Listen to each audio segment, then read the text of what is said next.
This podcast is obviously brought to you by Maxwell Plumbing. They're the best plumbing shop, and they're offering a new thing. We know that not all of you guys are in the local area that Maxwell Plumbing services. And if you need something, if you really need help, you really need advice, you can call them anytime, and they'll walk you through the issue you're having. They always want to help, and they want to make sure you get the job done right.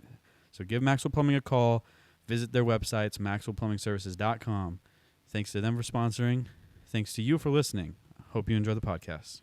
And Silence. Yeah. And so I was like telling her, I'm like, no, they're cool. I listened to it. They're good.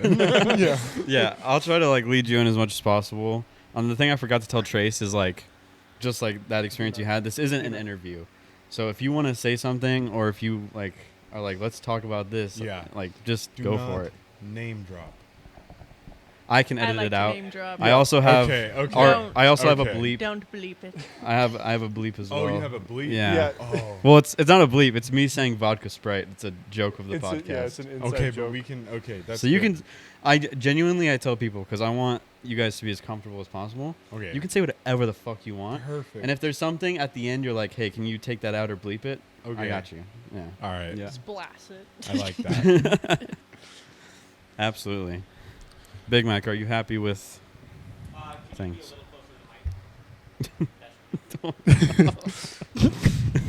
No. Is good? Don't lick. Everything's good? Okay. All right. Feel Is that weird, rolling? man. Yeah, it's Am I rolling. close Rolling? enough? All right, and now we're in. But seriously, you need anything else before we start? You good? I don't think so. No, Good to go? we're doing great. Sweet. Can you hear B-Mac, me do you okay? need a water? Okay. B-Mac, do you need a water? Are you sure? You don't need any refreshment.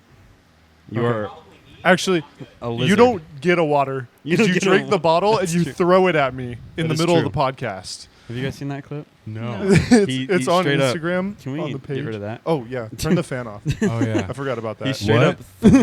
up threw an empty. It No, has a it's- switch. There's a switch on the back. He straight up Okay. threw a water bottle. Yeah, this is very professional interview. It's, as you can tell, it's very. No, I'm kidding.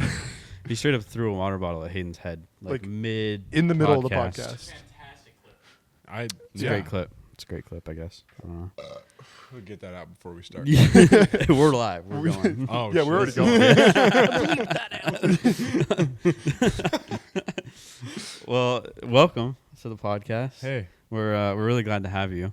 I'm going to be completely honest right off the get-go. I did not know much about either of you. Hayden really Yeah. wanted you guys here, and I was like, I've heard good things, so might as well have him on. But this is like, I feel like this is I know we've talked once before Yeah. at Bogus. Yeah. Bogus run. That's we how talk- I know both yeah. of you. Yeah. We talked about some fun things. Yeah. That time, but that was the only time I could remember that we've ever actually interacted. I don't know that we've had any other conversations other than that. Well, Perfect. this is a great way to start. It so. is. It really is. Yeah. So welcome to the podcast. For the people that don't know, we have Evan and Sierra here from Unkultured. Make sure you go follow their Instagram. It's a super sick brand. Thank We're you. gonna talk about your brand because I want to know more about it. We'll get into that a little bit later. But first off, I mean, if you want to just like kind of introduce yourself and something you care about. Yeah, I care about t-shirts, obviously. Yeah. I don't know. Really, all in all, I think that I kind of started the car thing hanging out with like my cousin Mhm. and my old buddy Landon, and Sierra came along with that. A bunch of other people came along with that. Trace, Yeah. everybody else. Yeah. There isn't a whole lot of everybody else anymore, but Yeah. it's I mean, that's where it all started for me was the Yeah. car thing. Yeah. So way back when I'll Yeah. Yeah. introduce yourself. I'll start with that. And I don't know what to after. say. I'm Sierra. I'm 22 years old. I guess I paint semi-trucks Okay. for a living. Cool. Obviously, this is my best friend / boyfriend. Mm-hmm.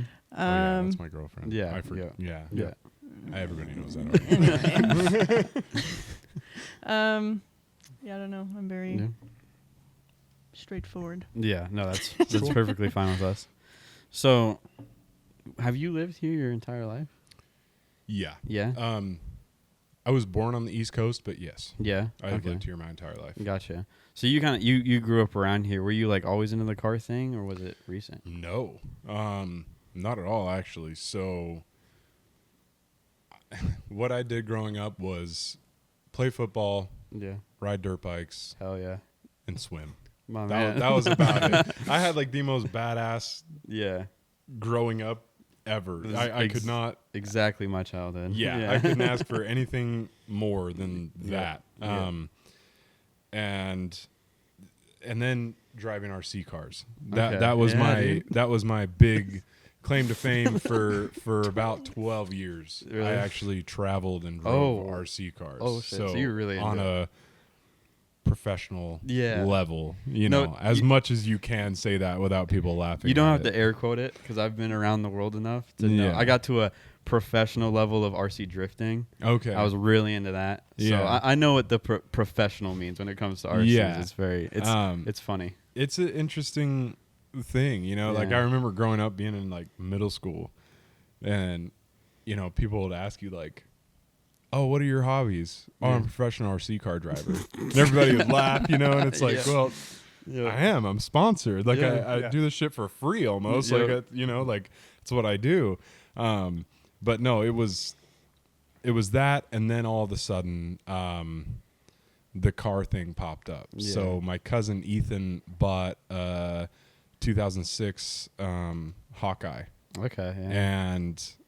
And then I think slightly before that, I kind of ran into my high school buddy Landon, and he had a '89 Toyota MR2, Cool. and yeah. so and then shortly after that, I bought my 2011 hatchback WRX that I had for a few years. Mm-hmm. I still miss that car. Yeah. The white one, the 22, is really fun to drive, Mm-hmm. but I can't stand looking at it still. Yeah. I do not like it. Yeah. It's just not a vibe from the outside. The inside's gorgeous. Interiors are You Yeah. say it great. drives great. You chased me Drives up great. bogus in Yeah, RS. in the and- RS. Yeah. And it Yeah. It kept- almost kept up. Yeah, almost. Almost. If it wasn't Yeah. for the straightaways. We it- cooked your brakes. oh, dude, they were Toast. glowing. Subaru, I hope, doesn't ever watch this, but Yeah. yeah, it's still under full warranty. So, There you go. but yeah, they were, glowing. And dude, those are still the same rotors and pads. Really? Yeah, they didn't warp or anything. I That's was like, crazy. all right, I'm Yeah. gonna go with it. So Yeah. I was kind of impressed by that. I've been impressed with that car. Really, I have. Yeah. I really hate that they gave Toyota the diff control and everything Mhm. because I think it takes away from everything that car is designed to do. Sure. Yeah. But in a day-to-day sense and chasing an RS up bogus, it does what it needs to do for Yeah. the most part. So I can't complain. I was really impressed with the steering when I test drove one. Because do you know Pete Woog? Who? He's a salesman at Subaru. He's kind of in the car community. Treasure but- Valley? Yeah. Yeah. He has a Integra. Yeah. He has Right-hand a drive Integra. I don't right hand think drive so. white Integra. Well, Uh-uh. he called me to test drive one because this is when they first kind of got him, and so they were really trying to pump him out because they made Mhm. like 1.5 million of those things. And I went and test drove one. I really, really liked the steering. I thought the steering was phenomenal, but I couldn't look at it, and so that Oh, was the yeah. same exact thing. It's still that way yeah, for me. yeah. And so I don't know. I remember I talked to him after, and I was like, I do still kind of want to buy one after driving it, but I was like, but can I? You don't have to look at it when you're driving. Right. It's just I don't ever look at it. Yeah. It'll Even never- after I park in the driveway, like I don't look back. Yeah, I I just was walk gonna in. say, it'll never be the car you look back at. Yeah. No, it never will be. I will say I've seen a few. You guys know the gray one? It's got the STI wing on it and it's lowered. Around I don't here? know who I he think is. so. Is it around here? Ye- yes, that kid. Yeah. okay. I don't know who he is. I've never met him. It looks good. Yeah. Yeah. It does look good. I think with a few little things you can make him look better. Yeah. But it's nothing that I would sink money into Yeah. at all. Yeah. The payment's enough for me. I'll put it that way. So, Yeah. Fair enough. yeah, but all in all, it's fun.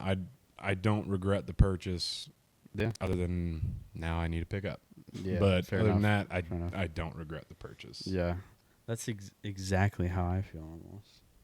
Yeah, you have Yeah. 2 BMWs. I have 2 BMWs and I now need you a need a truck, and I wish I didn't have 2 BMWs. So, no, it's funny because I kept looking at Hayden when you were telling like your story. It sounds exactly like me. Really? Like Yeah. football, dirt bikes. Dirt bikes were my life. And instead of like really going down the RC route as early as you did, I actually went heavy into motocross, Okay. and I did a little bit of professional motocross. Okay. And then got out of dirt biking slowly, and that's when like I got into cars, and then I just dove into cars head first, which is a bad decision financially. But yeah, same like upbringing. Like it was that's all. I was about everything dirt and football. So super Dude. funny. Yeah. If it's got a motor in it, I'm good. Yeah. I'm Yeah. doing great. Yeah. Having fun. Yeah. How did you get into cars? I get asked that a lot, and I don't really have a good answer. In high school, I want to say like 9th grade, there was like the auto body like classes and stuff like that. Gotcha. So sophomore year, technically my junior year, because I graduated a year early. Mm-hmm. I did that. And I kind of didn't really take it seriously at all. And then it was time to graduate, and I was like, oh shit, I kind of need something to do. So I was like, oh, I'm in this class. So then I went to CWI, did that. And then I think shortly after I began at CWI's program, I bought my first 350Z. Okay. So now I'm on my third. Wow. What draws you towards 350Zs? Because obviously those cars get lots of hate. Yeah, I don't all the know. time. I just love how they look. I don't really love the 70s just because I feel like it has a big hump in the back. It just Sure. looks like a big hump to me. I don't really like RX-8s because they look like bubbles on the side. Yeah, So it's like a perfect mix Okay. of a hump and a bubble, Yeah. sure. in my opinion. Yeah. I was just thinking, thank God she didn't say she loves how it sounds. No. Hey, other than my exhaust leak, it doesn't sound terrible. Dude, it has a massive exhaust leak. Like a massive exhaust leak. I've got a buddy that I work with who has a 350Z that he drifts, and he, That thing is dude, it's so loud. But he was like, he threw me in the car, and he's like, you gotta listen to it, and I'm like, yeah, it sounds like a 350Z. And then he had his friend drive it while he listened to it from outside. He's like, it sounds like that. He was surprised Yeah. it sounded way differently from inside the car. He's like, I Oh, yeah. understand why they sound like crap I now. don't know what I'm hearing. So I have 2 BMWs. You have this thing. Yeah, You got a this pile. Z and a VB. What I'm hearing is we all make bad decisions. Pretty much. Terrible. Horrible Terrible financial decisions. Yeah. All around. Yeah. I mean, I'm almost double into what I paid for this. You into might it. have the worst of it. Oh, I definitely have the worst Looking of at it. that, I mean, Dude, do you I've think got, he has like- the worst of it? I mean, It I rolls? see. It Yeah, it does roll. It rolls. It looks like it rolls anyway. It might. And I see potential, Yes. There's potential. That's all I see anymore. but it's a BMW. I'm losing the so vision. less potential, but it's Shell. potential. It's potential. In That's 6 funny. months, there's going to be a E46 shell on Marketplace. Yeah, 100%. So you get into cars and you were kind of started talking about it, but you interrupted yourself, which is fair. So cars, did that lead you into wanting to start a brand, or did you always want to do the brand thing and you just kind of combine that with cars? I did not always want to do the brand thing. So yeah, I'll pick up where I left off. It started with you're gonna laugh, Syndicate Speed Crew. That is what it started with. Okay. Me, my cousin, and one of my buddies, we decided that we were gonna be one of the clubs, right? Okay, yeah. And we landed on Syndicate Speed Crew, and Sounds I don't know very if cool. that's worse than my first car club. What was yours again? I forget. It was back when I lived in Washington. It was P&W Broke Boys. I mean, that sounds super fitting for Washington. I'm Oh not yeah, gonna lie. it's so bad. True. Yeah. But yeah, I think I have 2 hoodies that I like designed myself and made for our little group, and that was the extent of Yeah. of merch. I think that I ever still have did. a Syndicate T-shirt. Yeah. Yeah. my entire car origin is the cringiest thing that I've Oh, ever I'm seen, aware. So I don't even want to bring up my first car club. Let's just keep it pushing. Anyway. Bad Okay, boys. I'm Yeah. gonna ask you later, but Okay. yeah, I gotta hear that. But yeah, we started that, and we printed some stickers, and I actually handed it down to my now cousin, who they still all run a syndicate sticker. So, which is kind of cool. It's it's like this. It's just a really simple white cursive syndicate, and we all ran it on the top of our back window or bottom windshield banner or whatever, and dude, we all hung out like every weekend. Like it was all it was. It was really we were just all buddies and hung out, and it was great. And then it slowly kind of morphed into like nobody liked the name, nobody. We didn't love anything that was going on with it. Gotcha. And then I had this idea of I just wanted to print T-shirts, and where I came up with the thing was like, before I understood business and investors and money and how all that works, right? I always looked at all these companies like Legend Supply Co. and 8080 and at the time Diesel Power Gear was a huge one. All these people who are giving away these cars and these trucks, and I'm like, well, in my small little pea brain, I'm like, well, I mean, they got to be making some money on these T-shirts. You know what I mean? I mean, they're giving shit away. They got to be able to afford it. Yeah, we all know it's a back end investor now, but I mean, I still kind of stand by my own decision. I had the idea to sell T-shirts. I think I actually approached one of my buddies first, and he wanted. It was her ex. I don't know if anybody's aware. I don't know. I don't know if anybody knows. I can tell you're dancing around it, so just just go for it. Yeah. My buddy Landon. I went to high school with him. Yes. We played football together, and then we kind of like parted ways after, I don't know, midway through high school. And then I want to say like 2019, maybe 2019, 2020, somewhere in there. Yeah. I like randomly ran into him again, and then we just like clicked, and we were like best buds, and started Syndicate together. She came along. I like the first day I met her, I like hit on her and made it really awkward. And then I don't always tell the story. Don't tell the story. Please, God, don't. I want to tell the story. I'll let you finish. Okay, let him finish. Okay, remember it. Story, bro. Definitely. So, I hit on her. I was really drunk first. I'll preface that before she tells the story, at least. Yeah. And then she didn't really. I don't think she was really digging me much after that. Well, then she started dating Landon. And so, obviously then immediately she's no longer an option. You just put it out of your head. Yeah. And then so then they broke up. Like this was a year ago, a little over a year ago. I don't know. Somewhere. They broke up. Well, Landon dated this other girl. And he kind of like wrote me off at that point, right? Like we had already owned the company. We were really close before that. Like everything. Strictly best friends. Yeah. Dude, nothing ever happened. Like nothing was ever weird. Nothing. And yeah, so he kind of like wrote me off, and then he got engaged. Yeah. Which also 2.5 weeks of dating. Just oh yeah, they did get engaged after like 2.5 weeks of dating. That's my opinion. But bold, dude, it's not bold. But I will say, if it works, it works. I was gonna say, I as far as I know, they're still together. I think they live together. Good for them. Yeah. I really wish nothing bad upon Landon. I think he's like overall a good dude. I think he likes to push people away. But I think other than that, I think he's a really good dude. I do. So yeah. He wrote me off. They obviously didn't talk anymore. Then what happened is her and I had the opportunity to live in her mom's house that her mom owns.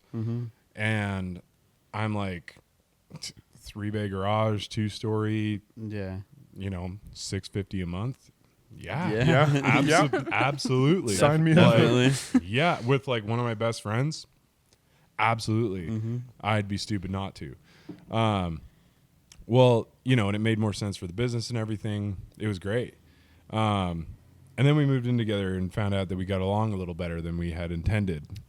So that's sweet, you know. I have no issue. So I think everything happens for a reason. Definitely. And you know, it's just the way the cookie crumbles. I don't feel bad. He wrote me off beforehand, and it is what it is. I wish him the best, and I hope he wishes me the best. I know he doesn't, but it's okay. Before you tell the story, I was gonna say. Like you remind her, she was gonna forget. I was gonna did say, not forget. my dad. I don't know if this is just bullshit.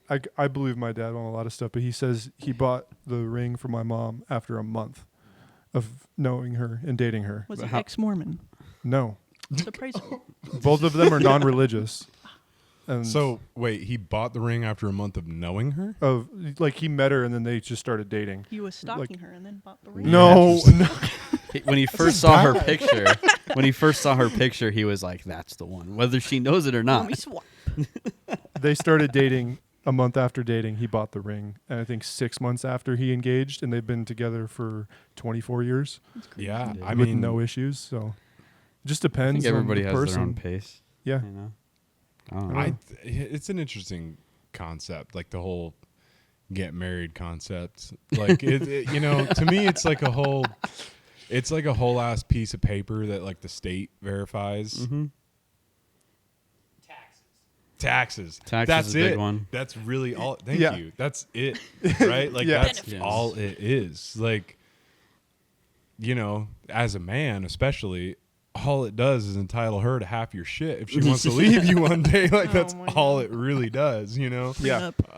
Prenup city over here, dude. But yeah, it's like it's just one of those things I don't fully understand. But at the same time, even though I don't fully understand it, I think I'd probably marry her tomorrow. I don't think she would, but that's okay. Yeah. Put her on the spot. No, I think everybody, you know, marriage especially is something that means something different to everyone. Yeah. It's rare you find two people that agree on marriage. But no, it's definitely I get like what you're saying. Like to me, I think it's because of partly maybe the way I was raised is still ingrained in me. But marriage has always had like the next level type of meaning to it. It's like me and my girlfriend, we're dating, everything's great, things are perfect. Which you guys have been dating for a while, no? Yes, we're coming up on 2 years. yeah. Okay. And it's like, but you know, I know that I want to take it to the next level with her. Bro, wait. What? Bleep this out. Okay, I've met her. I don't think you have. I've been around her. I don't think you've like introduced me to her. But She was I've at Bogus. Wasn't? She was. Okay, yeah, that's what I'm Yes. saying. I've Okay, like been yeah. around her a couple of times. Yeah. And I'm not saying anything bad about I forget her name. What's her name? Sierra. Same name as Oh, her. it is? Yes. How did I forget her name? Okay, the only reason I say what I just said Yeah. is every single one of like my every single one of my relationships, dude, like right at like the 2.5 year mark, Really? just completely went to shit. Really? Every single one. So what are you gonna do when you get to that mark here? You're just gonna Bro, Just gonna we're still key the good car, after Sail no, away. we're still good run after away. 2.5 years. Ring. Yeah. A ring. That's There what you you're go. waiting Immediately. for. Like 2.5 on the mark, and you're like, okay, Absolutely. we made it. Yeah. Like as soon as we started dating, she like it was like dude, it was like the second week, which we've been really good friends for a long time. Yeah. right? Yeah, So- yeah. But she looked at me and she said some shit about like at least 2 years. And I'm like, yeah, no, you're good. you're good. So you guys did start the brand together. Yeah, Right. it's been her and I from the start. Okay. And so the way I was about to word that sounded so wrong. I was going to be like, why? But what No, I that's mean a is valid question actually. what I mean is like, what was it, like a culmination of like you guys both having ideas, or was Well, it? I think that I had started to blow up on TikTok a little bit. Wow. And I had always, for the longest time before I met them, wanted to do my own merch, but I was like, it seems like a lot of work. Yeah. And I think I brought it up to him without knowing that he had probably asked Landon to start something, and it was kind of just like, whatever. And I'm pretty sure we came back to it after Landon for sure said no or something like that. Yeah. Gotcha. And I was like, well, I have the following backing, like you Yeah, have the yeah. money backing, like. yeah. So then we, Yeah, it was. We started off of. I know it's not picking it up, but it's annoying the shit I out know. of me. It's hard. That was That was spot on. I thought it moved over here. I was like, holy shit. Is it in the room with us? Reserved for the dog. Yeah. So okay. So Uncultured. All right. First, I want to address something. Okay. I might botch this because even though it's like mine and I had a lot to do with coming up with this definition. Yes. The definition of being uncultured Okay. would be celebrating the fact that you are not following societal norms. Okay. Right? It's the beauty of being different. Yes. Right? If you look up the word uncultured, it almost always just comes up with a negative connotation. Sure. Mm-hmm. But all of us that are actually in this room right now Yeah. are looked at most of the time with a negative connotation, right? Going to car meets, going to whatever, driving how we want to on bogus. Me especially in the car community. Right. And that's what I mean. Like, Right. the whole entire car community gets hated on by Karens or regular people, whoever you want to call them. I meant me specifically. Wait, why? In the car community. Oh yeah. I'm I don't I'm think a special ed. I don't think you know his car community Spill. history. You don't don't. know? I Spill thought it you real would for fast. sure know. Dude, okay. So I also had a moment where I kind of blew up on social media as a whole Okay. for building a stance Miata. And it went straight to his head. Bro, What? it couldn't have gone faster. What to was my your head. name? Riley. Your- It's always kind of been Riley. Okay. No, I'm kidding. No, but like Joke the with- handle. The handle. Sorry, it was Riley in A. Just Okay. simple What color? white And black. and black. I guess there is some black to it. Yeah, Well, you had two. You It had was- the black it was one. technically two-tone. Do we have a You picture? had two Miatas. I know. I'm trying to see if it Right. rings a bell. That's why I'm asking. I can show you a picture, but so I'll try to explain the story quickly while I show the picture. And so basically, I built this Miata. I kind of blew up because no one in the valley had ever seen what I was doing before. Somebody, He already bro got was the faster picture. than me. The producer actually doing his job. I think I've seen it. Oh, I have seen it. I have definitely seen it. 2022. Okay, so it went to your head. Yes. Sorry, 1 second. I'm gonna definitely cut this part anyway because we're just throwing stuff around. And he's texting his girlfriend back. That's I love you, sweet pea. Uh, Hi, Pookie. so anyway, so I built this Miata. All of the clout, I guess, went to my head because so you saw the picture with all the camera and everything. That's what you showed, right? Nobody in Boise, like when I built that 4 years ago, I think we're going on 4 or 5, Like what, 2020? 2019, that was 2020. relatively. So 4 or 5 years ago, nobody had seen a stance car in Idaho, and they were like, I mean, they'd seen like bagged with like no camber, but they hadn't seen like really extreme fitment where I couldn't put it like a business card between the wheel and the fender, and so people like lost their minds a bit, and which is I never had any intention of like breaking the internet. I literally didn't even know what I was doing. Like when I ordered the wheels, I ordered them too big, and I added the camber because I wanted to fit the wheels because the wheels cost so much. Like I wasn't like I'm gonna be a camber stance kid. I was like, how do I make the wheels fit? So like you literally did it on accident. Yes. Okay. And then the first car meet I pulled up to with the stance setup, my car got swarmed by every single person that was at the car meet. And that one moment is all it took for me to go, I'm basically the shit. and so I had a good 2-year run where I was just an absolute dick to everyone. And Including me. yeah, and yeah, I mean, so if you haven't heard the joke, it's in the Trace episode, so you might have heard it in the first half. Him and I became friends because he wouldn't go away. Like everybody, Sounds like someone I know. How do you think we started? he was like, It works. "Oh, I get it. You guys didn't move in together. He followed you. He stalked me. He stalked you." No, it was Like your like, dad. it was like, it was like he. I didn't even get it. Because I said his dad. I didn't even get it. Okay, the joke's not funny Um, anymore. You got it. I was a dick to everyone, so slowly everybody would just like stop hanging out with me, and he just didn't go away. The problem And- was I had just moved to Idaho, Yes. So I was like, I need a car friend because I did car stuff back in Yeah. Washington, and I was like, I need a car friend, and I somehow found him, and then I was like, this is my new car friend. You have been chosen. I'm not going away. It's respectable. Yeah. And then everyone humbled the fuck out of me too. everyone disappeared, and I was Yeah. like, I don't know what's going on. You seem like an all right guy. That was about I it. don't know where we got that. So yeah, sorry to interrupt, but that's kind of like I was pretty. I think the locally hated thing is the cringest saying in the fucking world. But I agree. I was like, people really didn't like me. There's large groups that really didn't like me, and then the people that did like me, as soon as I sold the Miata, they just fucking disappeared. Yeah. And I was like, wait, I'm gonna build other cool stuff, and they're like, we don't give a shit, Bye. dude. Yeah. Yeah. So, but yeah, that was my stint in the car community, and then I have since said sayonara. But we're still gonna be at Shark Fest, so I guess it is what it is. Yeah. Dude, I honestly like the car community as a whole.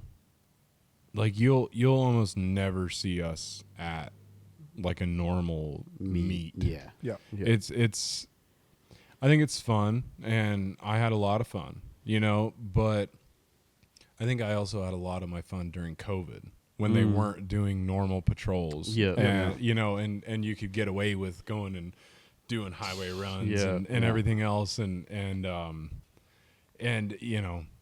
the risk for the reward is just not there. And they don't, they don't fuck around anymore. Like, dude, you'll get arrested. You get caught doing 120 on the freeway, you'll get arrested. Yeah. So it's like, it's just one of those things that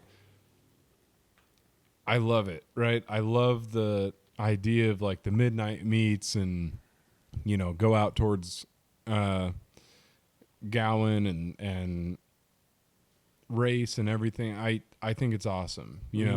I really do. I think that, and I think that for the people that do partake in that, and I've been out there. Yeah. I think for the people that do partake in that, I think that they do it safely. You go out into the middle of nowhere where nobody else is.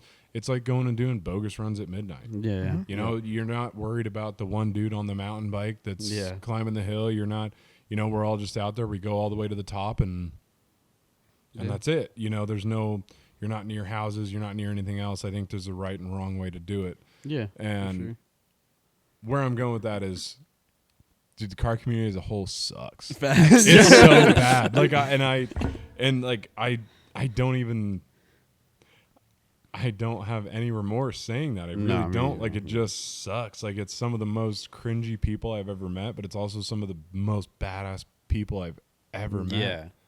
There's the niche people, you know what I mean? Yeah. So like, if you can filter your way through the BS, there's like some really cool people in the car community. But trust me, I found that out the hardest way probably, but a lot of the car community sucks. And I mean, and I bit into that hook, line, and sinker, the whole like toxic circle of everybody just hates each other and talks shit at each other like 24/7. So bad. And there's like all these little groups, and like you have to be in your little group and you have to go with your little people, and I always thought that was bullshit. Yeah. Dude, Yeah. the worst part of it is it's like the people that you think are your, like, and don't get me wrong, normal life is like this, right? Yeah. But it's like the people you think are your friends Yeah. that will big sit time. when Yeah. you're not around and talk the maddest shit about you. It's crazy. But it's like when you have the people that are loyal to you, Yeah. it's almost laughable because it comes back every time. Every time. And it's the funniest thing. It's so funny you say that, because I mean, Hayden can fully attest to us. He saw the downfall of like my entire friend group.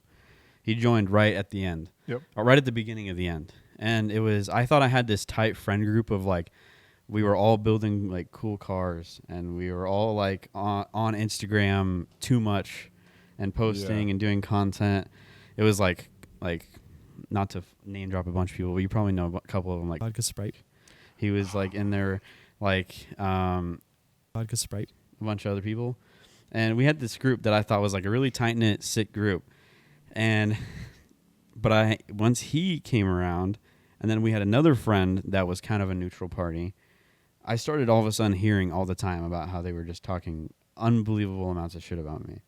Yeah. And these are supposed to be like my closest friends, the friends that I'm like telling all this, like all my fears and shit like that.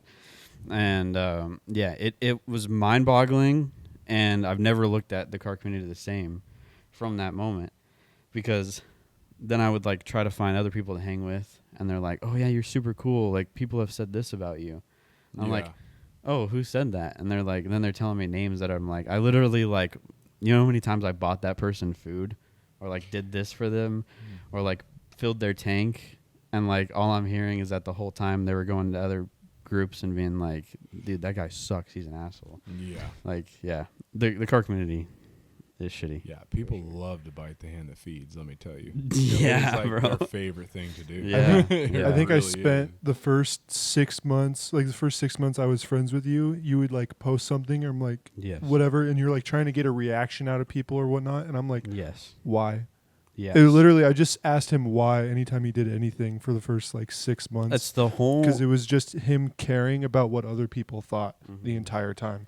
It's the whole reason my whole mentality changed to what it is today, where I couldn't give a fuck about anything, and it's because he would just ask me why every single time. Every single time I'd get upset about something, I'd be like, "Look what they said," or "Look what they did," or "Why are they acting like this?" He'd just be like, "Why? Like, why do you care?" And I'm like, "Fair enough, dude." Like, Yeah. that was just how it was, and it honestly took a long time to get to not care about the car community here, because it, like I said, it'll suck you in. If you're not careful, it'll grab you, and you'll just be entangled in this like, well, I hate you, and I hate this person, and I hate this person, and it's like, at the end of the day, all of the cars look like pieces of shit. Dude, almost every single Yeah. one. and I all of I don't care who gets pissed off. Your car is a pile of shit. All right. Yes, My that's car's a awesome. pile of shit. Yeah. Most of them. Yeah. And I was like, eventually I was just like, man, we're fighting over like moldy fucking fruit over here. Yeah.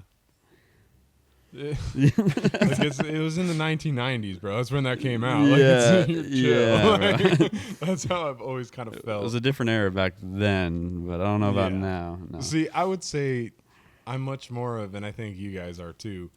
I'm a car guy because I like fast shit. Yeah.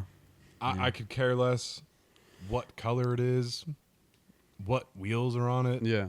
whatever, right? Like, do I want my car to look good? Yeah, Yeah. I do. But am I gonna spend like $1,000 a corner on works? No, I just don't Yeah. care. Like, it's not, if I, say Uncultured blows up and I've got money and I want to build a show car, Yeah. I'd build a show car. Yeah. But it's gonna have some power under the hood. You know what I mean? Like, Yeah. to me, Yeah. it's all performance. To Yeah. me, it's all drivability. I like to go fast and I like to have fun, Mm-hmm. and that's about it for me. I think that's probably why I call myself a car person at all. Yeah. Is that side of things. The shows, I think the shows are fun. The shows are like, it's a social gathering. Mhm. I mean, it's a social gathering. You see the people that you don't want to see. You see the people that you do Yeah. want to see. Yeah. You get to like sit there and with the people you're closest with and talk shit about that one person or whatever. Yeah. We all do it. Yeah. Oh, and, yeah. And it's to me, it's what makes the car shows what they are.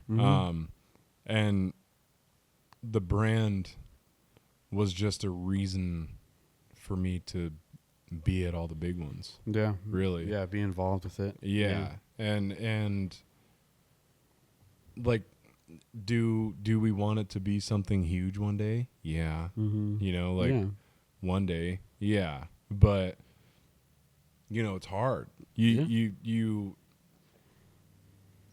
whether I get the funding or I fund it out of my pocket, it's all,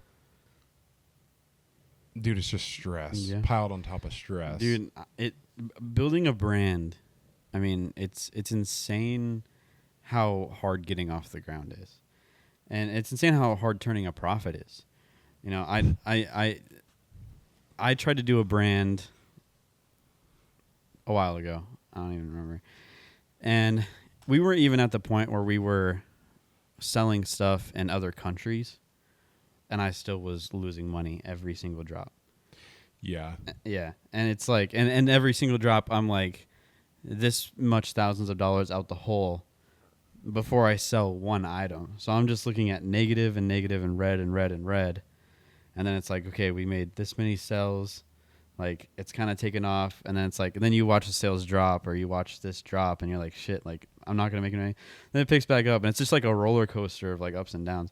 Yeah. And like, I loved having a brand.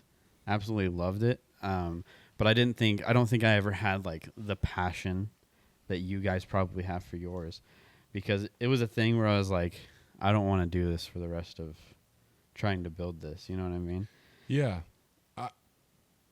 And it's funny that you say that, because it's like, I don't know if I'm going to do it forever. Yeah. You know, yeah. I don't know, but I can tell you I'm going to exhaust myself before I stop. Yeah. Not only that, but I also have X amount, way too much money wrapped up into it now to just be like, fuck it. Yeah. You know what I mean? Yeah, Like, yeah. I'm not just going to stop, you know, and that's for my sake and her sake. You know what I mean? Like, I mean, we've both put a lot of effort into this. Yeah. A lot. Like more than I'm even probably willing to admit. Like, I mean, it's hard, you know, like, dude, I have squeezed myself dry of money to be at certain shows and to do what I mean, dude, Sharkfest of 23. Yeah. I had like maybe $100 in the bank during that entire like weekend of that show. I think that show is the first time I met you. I believe so. When we were just randomly talking, I ran into you. Yeah. And we were just talking about like blue collar shit. Yeah. That's all we were doing. Blue collar. He's not blue collar anymore. Dude. Yeah. I have No? to expose him. So He fucking took a engineer desk job. yeah, I got a moved out the promotion. shop. I'm an engineer now. Yeah. So Big brain Yeah. doing work for you. Yeah. He doesn't have a big brand. I'm scared. I'm scared for that company, dude. He's gonna Oh, design man. some backwards shit. And it's gonna mess up the whole assembly line. Yeah. So Pretty what do you much. do then? Me? Just out of curiosity. Content. No, I'm kidding. Content no. I've my career has been detailing for about the last 5 years. Okay. And then about I don't know, it's been 2 months. yeah, 2 months. 2 months ago, I was working at Audi, Okay. and they had some issues. Mainly, they were just not selling shit because their cars were all marked up, and they were doing like they were kind of firing people that they needed to let go. I was running the detail shop, so I was like, I'm safe from all that bullshit. Like, I was not, as it turns out. Psych. And so, at first, I was like, I'm just gonna dive straight into the podcast and just start going hard in the paint. And less than a week in, I was like, this does not pay enough for my Yeah. lifestyle, or me and my girlfriend's lifestyle. And so now I'm starting my own detailing company. I wanna nice. just make my own thing, because I was like, I don't want to work for anybody else, because every time I'm under someone, I have to deal with their bullshit reasoning, and I don't like that. Yeah. Like, especially when it comes to detailing, everybody has a very specific way that they detail a car, and there's wrong ways and there's right ways, and there's ways that get it done, but they're not right or wrong. You know what I mean? Yeah. There's like in the in between. I have always been the chaser of the best way. So even if it's a little unconventional, even if it's not perfect, even if it takes more so time. Like wheels first or no? No. No. Even if it takes a lot of time, I'm like, I want to make sure that, like, if I detail your car, it's going to look showroom quality. It's Yeah. going to look like it's never touched the road, because that's my end goal when detailing. And every time I've been in a detailing job, it's like they compromise on stuff, because they're Yeah. like, let's just get it done. Let's just get it done. Let's just get it done. And I'm like, no. So I'm going to do my own thing. So that's the official answer is I'm unemployed. But no, starting my own company, and this podcast, that is all I do. So, yeah. I mean, I have no hate. Yeah. That's cool. Yeah. I've been through it too, you know. Yeah. Yeah, so no, I mean that's cool. No, yeah. I think that's good. And Yeah. and doing your own thing, dude. as I'm sure you've already figured out, dude, just don't listen to anyone else. Yeah. Everyone's going to tell you that it's like a terrible idea. Yeah. All the time. Oh yeah. Yeah. And dude, it might be. You know what I mean? Like, it might be. yeah. But you're only going to learn one way or another. And I don't know about Yeah. you guys, but I'd rather learn now 100%. when I'm like Yeah. not married Yeah. and have very minimal bills. Yep.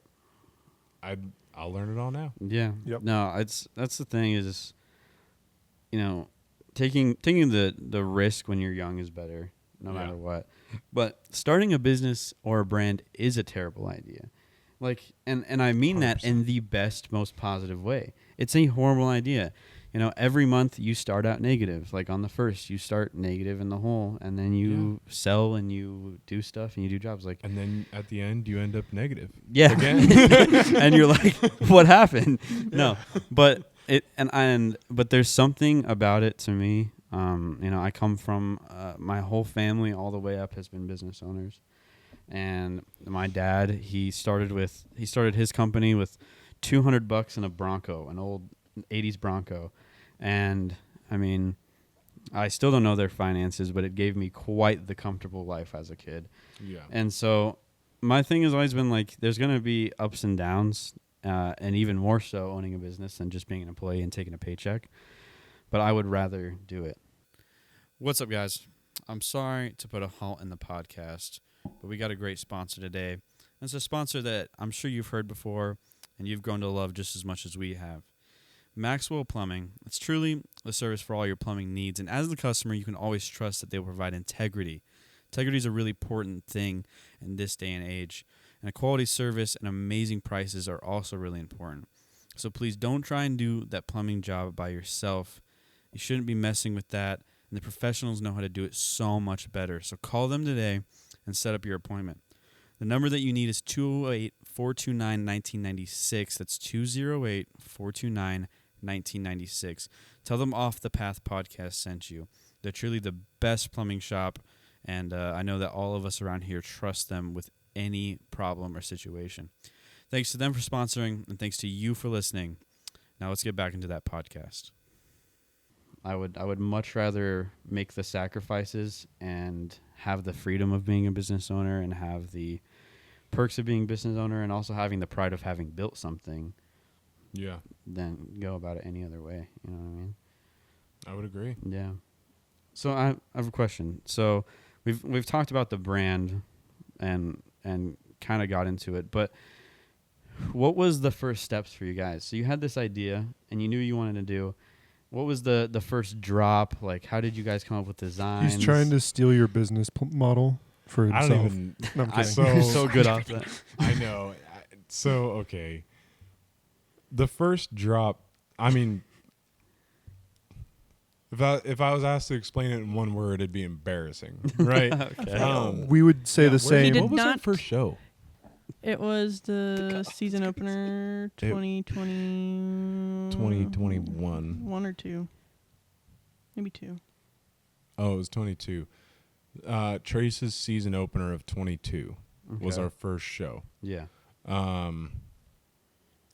I basically Did not listen to me. did not listen to her. Strike And one. I spent, dude, that was strike. Honestly, yeah, that was strike one.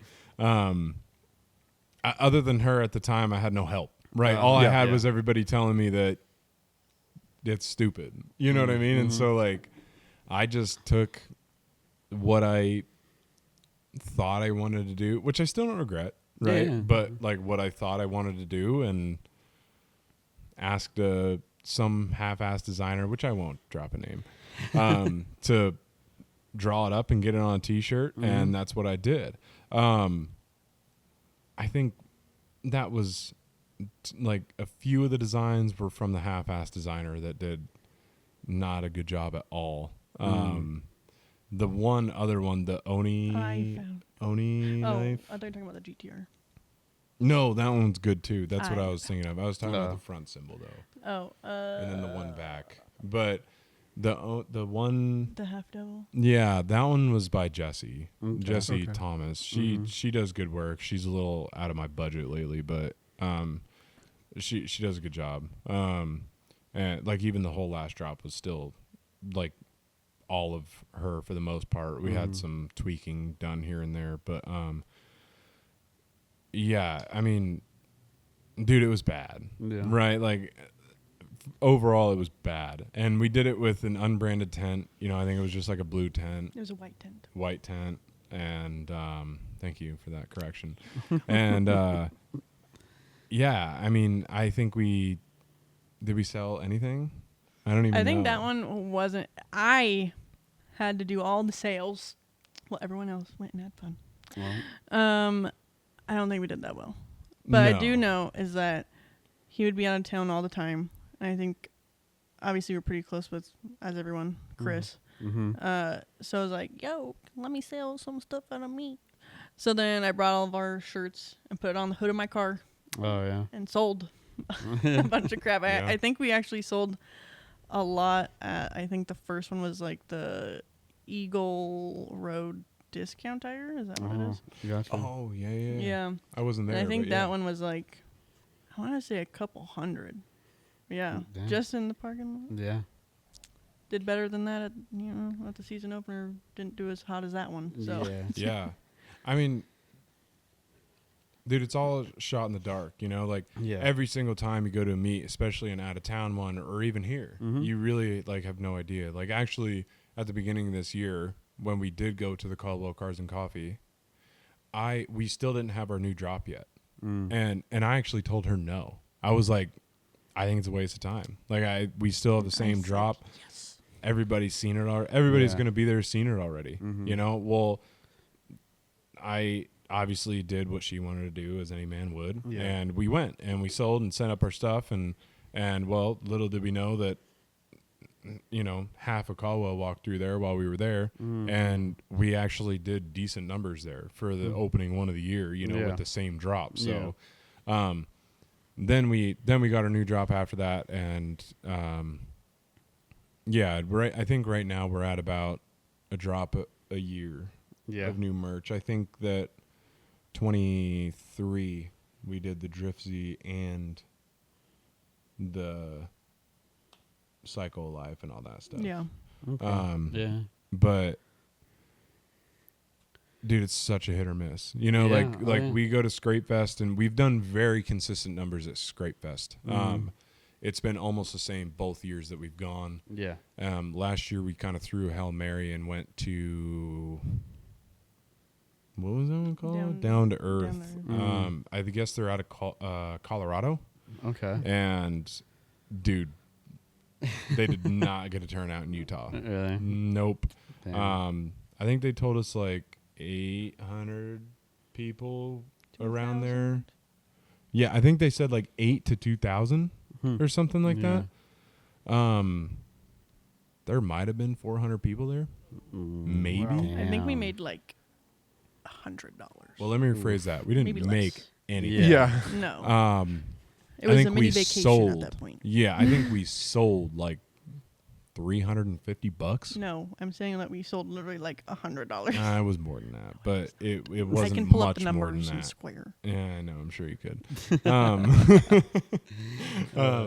It wasn't good. All in all, it wasn't good, right? Yeah. It cost us $1,000 at least to be down there between fuel. We towed a car, you know, fuel and Airbnb and everything. And so that was just a disappointing one. That one kind of hurt the heart. But it's like, you know, it's not. I always have to kind of remind myself, like, it's not my fault. It's not our fault. It's not, you know, it's the turnout and it's what people like. You know, not everybody. I know that not everybody that looks at our website is going to like it, or looks at our shirts is going to like it. Like, and to be honest, I don't care. Like, it's not. Yeah. You know, like if you don't like my shit, then don't buy it. You know what I Yeah. mean? Like, it's just It's that not for simple. everybody, you know. No. It's just for the people that like it. And it's like the stuff that I think why I don't care, right, is because I'm just putting out what I like or what she likes, or, you know, what a few of us all together, whoever all of us may be, come up with and think that it's cool, you know, like it's just stuff that I'm going to wear. Yeah. But I also wear stuff that not everybody wears. You know what I mean? Yep. So it's like, it's just one of those things. It is what it is. And I think that probably everybody that's been around any sort of branded item or anything would probably tell you the same. You know, and the other side of things is like, we've gotten a lot of gripe recently about prices. Oh, yeah. I've noticed that big time. Like, people will kind of walk up to the booth, look at stuff, and, oh, $35 for a shirt. Well, yeah, I did my run with the, producing them for $16 a piece, and they shrink and don't fit right, and then I don't even want to wear it. Yeah. And I'm not going to produce something that I don't want to wear. Yeah. So if I have to spend, I won't put exact numbers out there, but 22 or 26 or whatever dollars a shirt, I have to make something. Yeah. You know what I mean? Yeah. And $3 a shirt doesn't help anybody. You know what I mean? Yep. So it's like, you got to make things appropriate and, for yourself and for other people. And, I would argue that you're wearing something Champion. I'm wearing North Face. Yep. I don't know what brand that is, but I bet you probably paid close to 30, 35, whatever.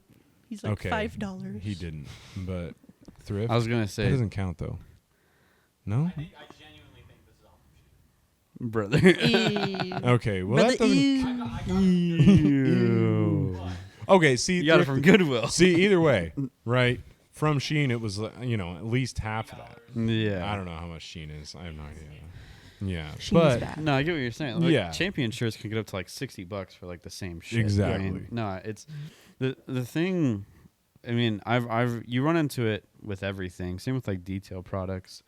There's a lot of people that scoff at like detail prices, and honestly, even I scoff at some of the shit that these places around here are charging. Yeah. That's a direct shot at all of you motherfuckers. But anyway, it's crazy. But I'm glad to hear you say that. yeah, they're scamming people, but still, like, there's still a cost, right? Yeah. And so not only do I have to pay for like this high quality material because you want a high quality detail, then I have to put my labor into it, which is high quality labor because I'm doing a really good job. And then I have to make money off of those two things. Yeah. And so it's like there's a cost and profit, and people just don't understand that unless they've experienced it or done anything like that themselves. And I don't know. I always thought it was funny, like selling stickers, which is pretty much as far as I've taken things in the past. It's like it's a $5 sticker, and I paid like $3 or $4 because I wanted really quality. So I'm only making $1 a sticker. And this guy's like $5, and I'm like, are you just fucking serious? Are you broke? Dude, we get like it's always like the little kids that want the stickers. Yeah. Right? And most of the time I've noticed the parents are willing to pay for it. Yeah. But, dude, it's like it cost me like, no matter what sticker it is at our booth you're looking at, dude, it's at least like $1.50 to make that. Oh, yeah. And we got to print hundreds of them every year. Yeah. I'm sorry, but I'm not eating that. No. I am not. Like, He, in fact, has given away a lot of free shit. yeah. Correction. But I have too, especially when the kid's like, "Can I have this?" You can't like, say no. no. when a bro. little kid I comes say no. up, Yeah, you see, can't say she's no. like totally heartless. But like, if a little kid comes up and they're like, "Dad, GTR," You're like, dude, just take you have it. to like, Yeah, come on, yeah, like, yeah. you can have He the hides it sticker, from kid. you. Like, Yeah, exactly. go put it on your dresser and get yelled at by your mom later. Like, it is what it is, Like, I don't it's know. got to start somewhere too. Like the next generation of like, who knows, that kid that you give a sticker to may like be at a show in 20 years with his own brand and a thing, and he's giving another kid a sticker. Like, it's how the cycle continues. You mentioned something that I want to ask you about genuinely, because so we're gonna be at Shark Fest. I know you guys are, and I want to talk about what you have planned for Shark Fest in a bit. But we're gonna be at Shark Fest, and we're gonna have a whole setup, and it's the first year that I've ever done a setup, and we're gonna do a whole live show. We're gonna That's have what people Tristan- come and sit down, so you guys are more than welcome to. If you can steal away from your booth for a bit, you're more than Oh, welcome. dude, we get people to work our booth. Yeah. I ain't sitting in the Oh, booth all okay, the yeah. time. You're more than welcome to come sit down with us and talk a little bit at the show as well. But so we're doing a live show. You mentioned that your first year you had an unbranded tent. Yeah. How important has it been for you to have branding on the tent? I mean, I would say for the retail side of things, massively. Really? Media recognition, I don't know that it's helped us, right? That would probably be your guys' primary thing. Yeah. Would be media recognition. Yeah. Media has probably been like the hardest part for us. Sorry to tell you. No, that's good. I think the branded tent just, I don't know, for you guys, honestly. I think a back half banner Yeah. would be Might help. sufficient. If you Because got it just shows a name, or even if Yeah. you got if you got some a money to spend at custom creative or table something. cover that Yeah, shows socials. We're gonna have signs that say like live now, recording now, like some Yeah. stuff that catches people's eye, like it's red because it says live, and so they're like, what's going on over here? And then See- we'll have a And then couple they things. just- they walk down the path, and it's just us two. No, being stupid. I You're took like, I took "Mom, who are those marketing homeless guys?" classes, so I'm Okay. massive into like marketing and how Sorry, people's I have brains jokes. work. Like, I took a whole like 3 months class just on. It was really weird shit, but it was literally a class on learning how people's brains work when it comes to Okay. marketing. So not how like what people think they like, but what people actually like inside their head. Yeah. Because people, if you go ask anyone like, do you like seeing ads? They're gonna be like, no, I fucking hate ads. But every single person's brain, when they see an ad, that information gets stored in their brain for at least 6 days. Yeah. And so no matter what, they're thinking about it. So you see an ad and you're like, fuck, I don't even want that right now. But then 5 days later, you're like, with your friends, you're like, where do we eat? And you're like, I saw an ad for Olive Garden. Yeah. Like, it happens. And so I'm deep into marketing, so I know like the red signs and stuff. I know how to catch Yeah. people's Well, eye. and that's what I was gonna say. For you guys, actually, right now, like the Yeah. unbranded tent, Yeah. it might make people like, yo, what's going on over there? Yeah. You know, Yeah. so Yep, I true. don't know, because most people at the moment, with all the people that tried to like pop off with a podcast recently, Yeah. they see a sign that says podcast, they might be like, eh. So Yeah. I don't know. Right at the It's- first. Yeah. It's funny you say that. I've and I'm sure everybody says this. I've wanted to have a podcast for such a long time. we almost like did, but- recently talked about it. Yeah, so but- it's kind of funny. Like, I never had someone around me that I was like, I wanted to start a podcast with them, because everyone around me, I was like, I don't know, you could probably leave my life at like any second. Yeah. And so he was the first person that I was like, yeah, we should do a podcast. And we attempted to do a 3-person podcast. we attempted at to do a one 3-person point. podcast. I'm sorry, Derek. But Wait, he didn't want to do it, or No. No, he really wanted to do it, I kind of Oh, I kind of shit. backed out on him because and then I was like, I'll edit it, and then I never even touched it. didn't touch it. That So- was my bad, but That kind of fell apart. But the same thing is, I wanted to do a podcast. I don't know. Derek wanted to do a car podcast, like just cars, car news. What about cars this week? And yes, we talk about cars a lot in this episode because all of our friends are in the car community and shit. But then we also talk about what having a brand is like, and then we've talked about like having fake friends, and we've talked about all these Yeah. things. That's what I like. Like, I just like whatever the conversation goes and whatever we do. You know, Right. whatever we want to talk about, wherever it goes. And I And- can see that. You and have a podcast about yeah. car. Sorry, I'm so bad about interrupting. But like, yeah, like you have a podcast about cars, and You're stuck to that. somebody brings up an X or whatever, and you Yeah. have to be like, Brother is. so Yeah. Subarus. Yeah, You know what I mean? exactly. Yeah. Yeah. So anyway, what's new at Ford this week? Yeah. Nobody fucking cares. Yeah. But anyway, yeah. So I didn't want to do the car podcast. He luckily didn't want to do it either, and so then we came up with Off the Path, which is, it's like the same. It's a similar meaning to you. Off the path has a negative connotation. Like if you're like, well, I'm kind of off the path right now. They're like, well, what are Yeah. you doing? But that's like the whole idea is like, we don't want to be the same place as everybody else or like on the same route as everybody else. I just want to talk about whatever and enjoy whatever conversation. Like on Trace's episode, we talked about him building a car show and making it this big thing that it is. Yeah. And then the last 40 minutes, we talked about ghosts, aliens, and horror movies. Okay. See, I haven't gotten to that. Yeah. yet. So Yeah. I'm And excited so about that. that's what I love about our podcast is we can Yeah. just do whatever the fuck. And I'm the same way you are about your brand. I'm enjoying it.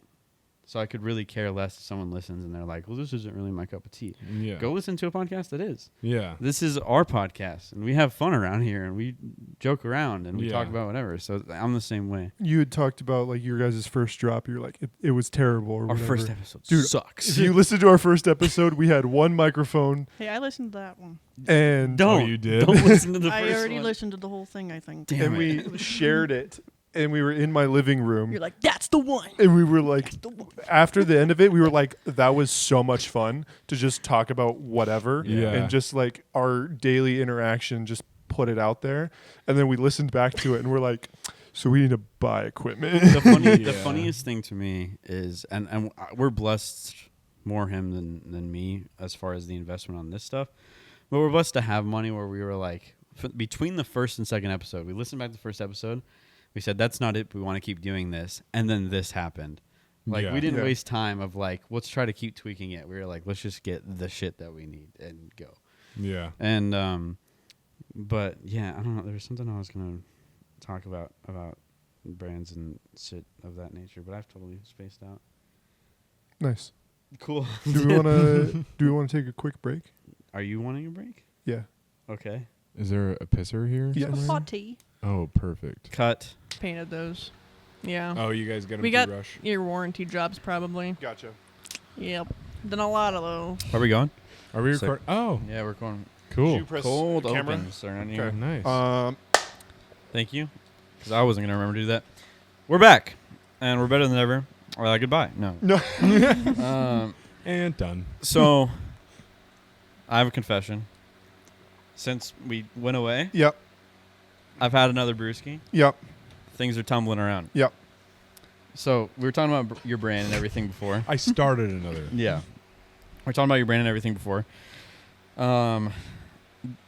Before we get into ghosts and goblins, I wanted to talk about.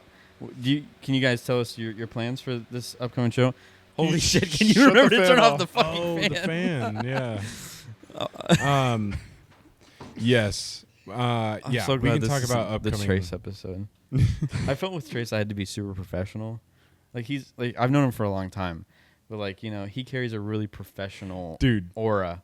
And so with that podcast, I was like super professional. Like, It felt can't like mess an anything interview. Up, felt like We an interview. finally are getting him to open up. Yeah, he's Really? funny because like for the longest time, dude, I couldn't get a beat on him. Dude, Really? I was so confused all the time because like we would go and hang out with them, and like Trace would just kind of mosey around almost, Yeah. and like he didn't really talk much, and like I saw him like drink a little here, but Yeah. then like nothing. Never cuss. No. And Well, then you- like you yeah, got like, never swore or toasted. anything.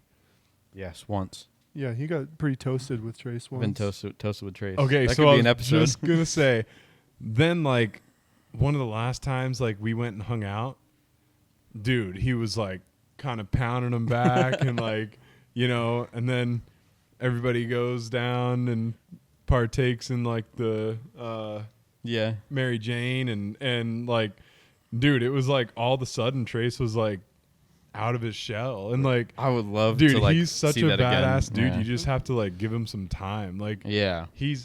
but props to him because he does do so well on the professionalism side. Oh, yeah. Like Yeah. I really don't. Like if I'm talking to somebody who's, an investor who's going to fork over some money for me or something, yeah. obviously, you got to be smart with your words and everything, but I don't know, dude. I would give you all my money at this point.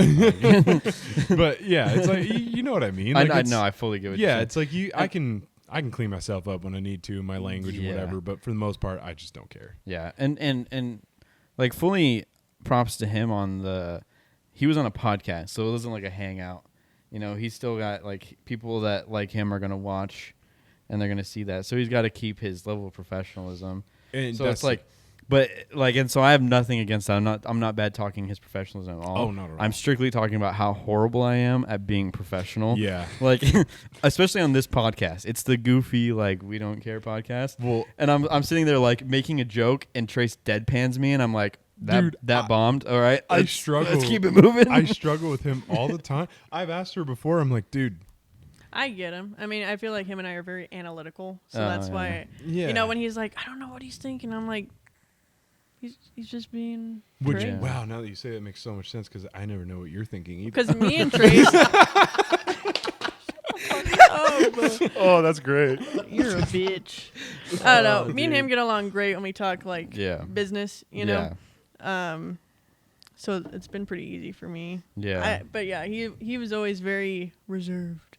But me, I just pulled it out of people. Yeah. Like the other time, I'm like, so what happened? He's like, oh, we're getting right into it. I'm like, yeah, I'm nosy. I don't think that's public. No, I didn't say Oh, okay. anything. I just I saying, know I don't exactly think what you're that's talking public. about. I'm going to ask you sure about it do, after. But anyway. Just in general. Yeah. Nothing bad. Yeah. But Evan.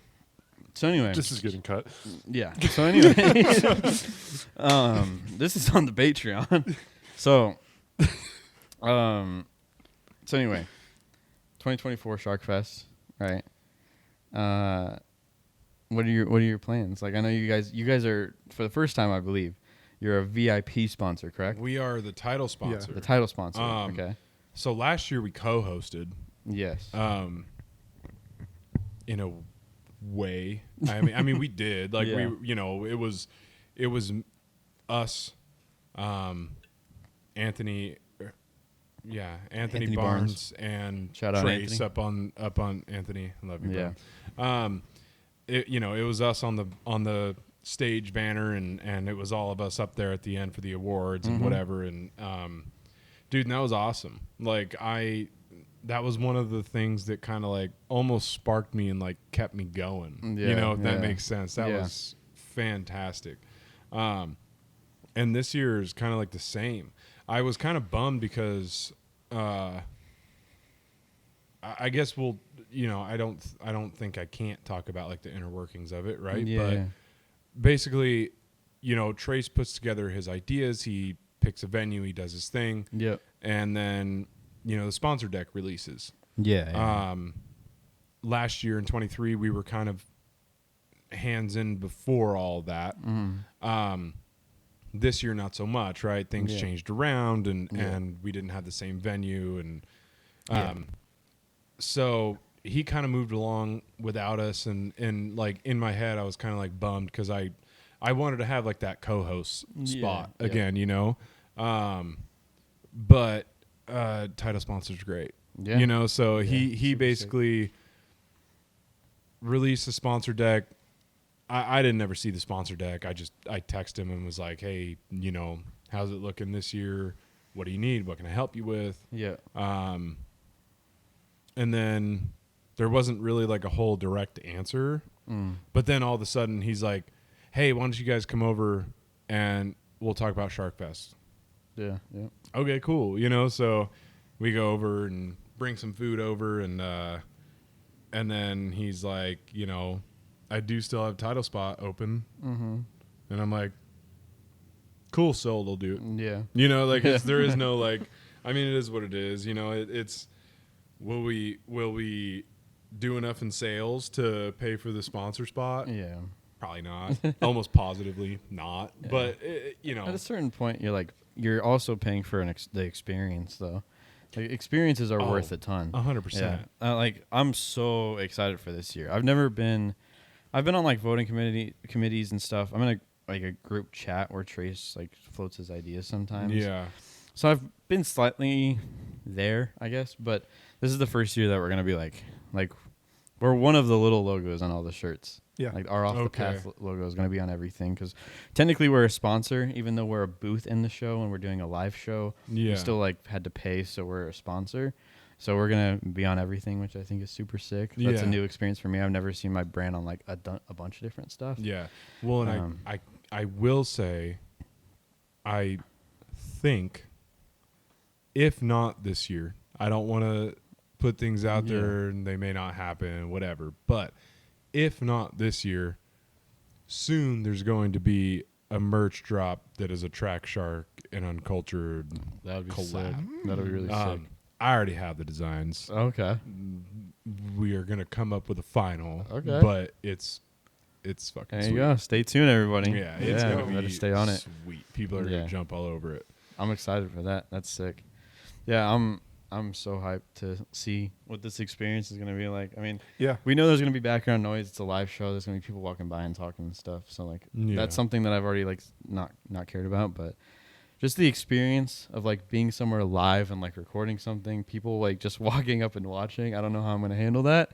I might be a couple of these deep. Yeah. And it's but yeah. I was gonna say Sharkfest 23 versus 24 is so wildly different. Yes. 23 there Oh, was so yeah. many things going on all at once. There's drifting, there's burnouts, there's this, that. There's so many things to do. Versus 24, it's like it's really like selling the experience and like creating an environment where everyone wants to be. Yeah. kind of Dude, thing. that one was 23 was like hard. That was- even for me. I felt like it was like hard because it's like Trace, Trace gives you this responsibility, that responsibility. Hey, help watch the models. Hey, make sure if anybody's being stupid and belligerent, help me get them out of here. Help Yeah. security, help.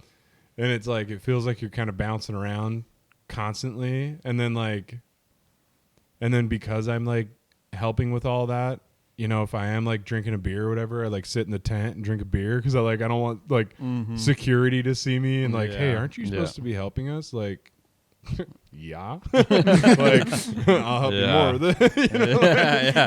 But like, Pull up a chair.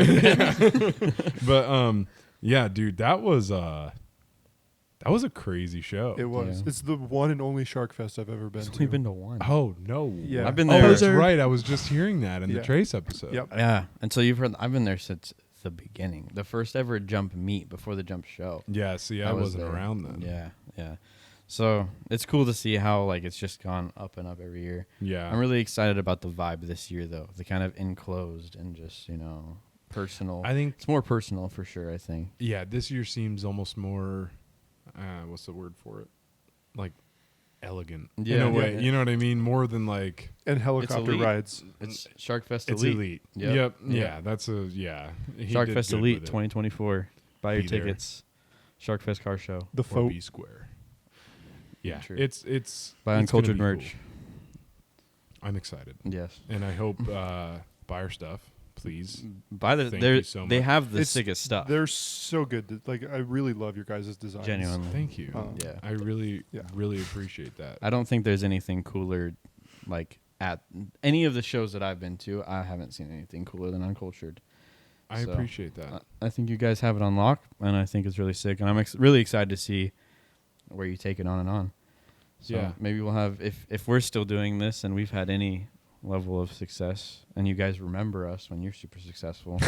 Hopefully, in a couple years, we'll have you back on to talk about all our success. Yeah, I would like to have a conversation, hopefully, about both of our success. Hopefully.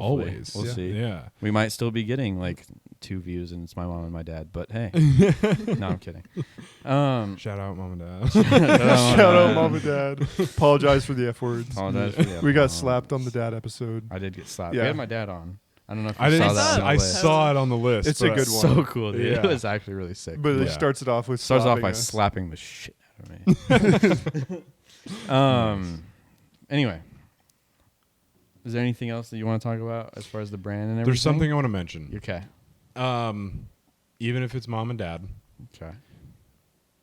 I'm almost positive we got something Oh, I was like, badass coming up for Halloween. Okay. So Yeah. it might be a little early, Yeah. but I'm gonna take what I can get, Yeah. and it's gonna be sweet. Okay. And I at least can say, if it doesn't happen this year, next year, Okay. for sure.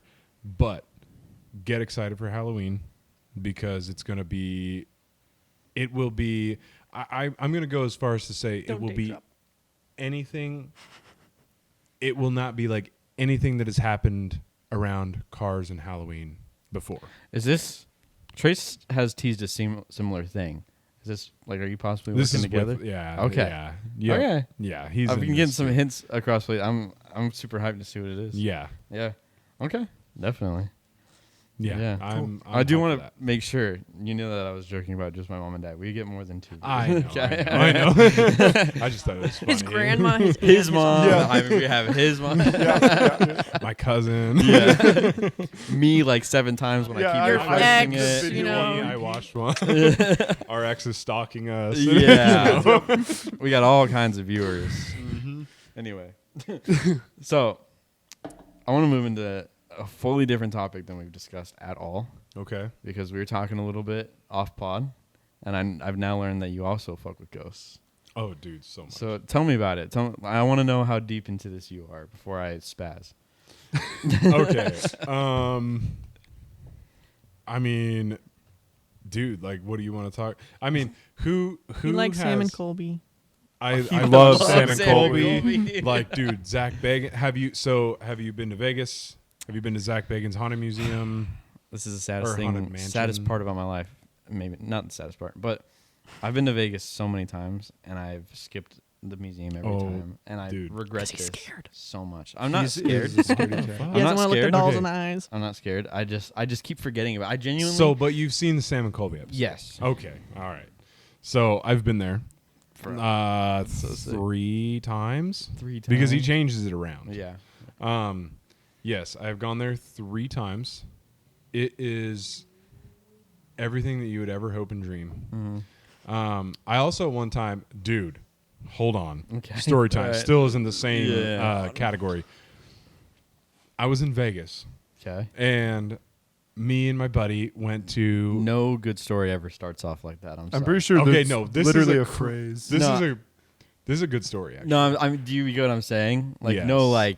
like it's always a crazy story. It's never Yeah. like a wholesome story. It is crazy. If though. it starts off like I was in Vegas, it's like, all right, here we go. Dude, no, yeah, Vegas is honestly such a shithole. That's why there's Yeah. the phrase "What happens in Vegas stays in Stays. Vegas." It's not staying in Vegas today because I really want to know what happened. Dude, okay. So me and my buddy, we go to we're like bored, we're out there working, and we go to Meow Wolf in Area 15, right? And it's like Meow Wolf is like, it's basic. I explain it as like a giant game of Clue. Yeah. Like you go there and you're in like this big attraction thing with all like these waterfalls and optical illusions, Yeah. and I don't know. It's a really, we didn't figure out what we were trying to do until we were like already done being there. We didn't honestly realize that it was a giant game of Clue until we were already there for like 2 hours, and we were like, okay, let's go. Yeah.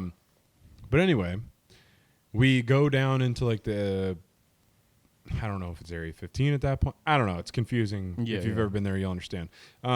We go down to where all the restaurants and stuff are, and, Yeah. and it's the lobby, but it's massive. Yeah.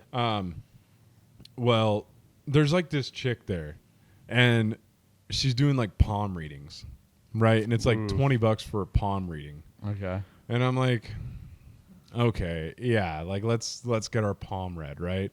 And I'm not someone who, like, I believe in ghosts, I believe in XYZ, whatever, Yeah. but like palm reading, you're gonna Yeah. tell me what's gonna happen with my life off of what my palm looks like, right? I'm Yeah. like, dude, I mean, come on. Oh, sorry. The reason I looked at him, I have a great story about a palm reading my dad did. Oh my! But I want to go. We'll go Okay, after. You'll go okay. after you. So, Oh, that one. so dude, we yeah, so you know, and it's funny because it's like exactly what I'm thinking in my head. He goes first, right? But like when we both go up and pay, Yes. the chick's like, okay, someone's gonna go first. When he leaves, you can't talk to each other.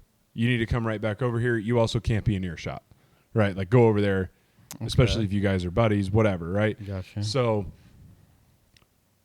I go over there, and he walks by me, and all he does is like, dude, that was crazy, you know. And so Yeah. like I go over there, and you know, obviously she like takes your hand and,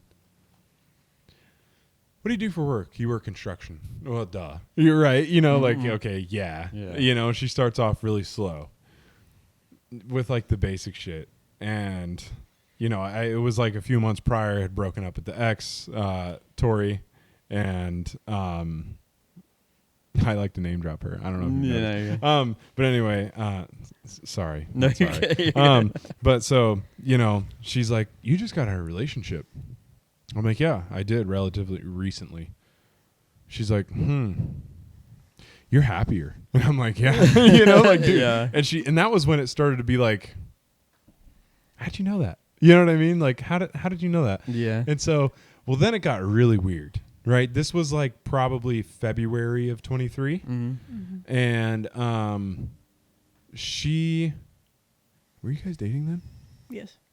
Okay, so she then says something about like, hey, in July, you're going to have some paperwork coming your way, and you need to read it really carefully. Like, It's what important. are you, the IRS or? Dude, right? And so I'm like, did all that back taxes catch up or what? But so no, you know, she's like, read it carefully. It's important paperwork. July was Sharkfest, Okay. which I didn't have any paperwork and I didn't read it carefully necessarily, but Yeah. we ended up well, right? Yeah. And then she tells me, hey, by the end of the year, you are going to be with the person that you're going to marry.